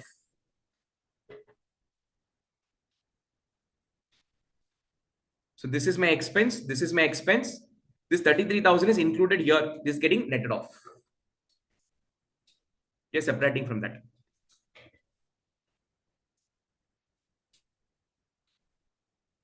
Cost of material consumed means what? Cost of material consumed is got in production process. So this cost of material consumed is of both semi-finished goods and finished goods. So this is cost of making both semi-finished goods and finished goods. In that, 33,000 worth of stock is not contributing to revenue, and hence I am subtracting it. Correct? No? The cost of WIP, the cost of finished goods, where do you record? Where it is captured as expense? Here only, no? Cost of material consumed. Angada salav potrukkom. So in that, if the cake is not baked, it is still there in your godown, then that cost I have to remove to satisfy matching principle. Hence, these both are adjusted. Understanding is very important. Logic. By hearting will not help. Rote learning, format-based learning, any Tom, Dick and Harry can do. You are a CA. Number one course in the entire country. Correct, no? You want to file your income tax return. To whom do you go? Sir, we go to neurology, sir. No, sorry. Heart surgeon. No? Sir, mechanical engineer, sir. No? Sir, MBA, sir. MBA finance. You will file your income tax returns? CMA, CS. Where do you go? CA. Because in the entire CA journey, the amount of or the depth in which you study the income tax subject and GST subject, no, nobody studies in that depth. So is accounting. If any significant changes is to be done in accounting, no, the government consults the ICAI. There's a committee in the ICAI who looks after the suggestions or improvisation in the accounting process. So how much we know accounting, no, that much nobody knows. Nobody else knows. So you are doing number one course in the country. You're representing a big institute. So tomorrow when you go and sit in that CA chair, your aura, your vibe, your positivity, your knowledge should radiate that amount of enthusiasm, energy and knowledge. If nothing is there here, what will happen? CA degree is there on the wall, but nothing is there here. Nobody will respect you for what you are. So having things here is more essential than having it on the white wall. White wall is also essential because that degree is that is only going to give us go, no? But knowledge is also very, very important. Done? So P&L half done. The remaining part of the P&L. How many line items are remaining in the expenses? So out of 7, we discussed 3. We are having remaining 4. That we'll discuss in the next class. Probably I'll take 1.5 hours to discuss that, and maybe tomorrow's classes will be starting with the balance sheet item. So balance sheet might take 2 classes to 3 classes maximum, because we have to do conceptual understanding as well as the practical questions. So now let's say 4 classes from here more, we are going to only discuss the basics. This is not going to come in exam directly. Based on this, you will be learning the complicated questions, no? Where the entire balance sheet they'll give, entire P&L will give with a lot of adjustments. That is what is going to come in your main exam. To crack those big questions, what is important? Understanding this is very important, and solving this small question is very, very important. So again, I'm telling you, whatever I'm doing is not waste. This will get connected to your big questions after 4 classes. Am I loud and clear? Comfortable so far? Comfortable so far? Yes, sir. Online people comfortable so far? Yes, sir. Yes, sir. So guys, that's all for today. That's all from my side for this session, people. I'll see you all tomorrow, same 4:30 p.m. sharp. Until then, bye-bye. See you. Take care. Thank you, sir. Thank you. Thank you, sir. Thank you, sir. Thank you. Thank you. Thank you. Thank you, sir. Thank you, ma'am.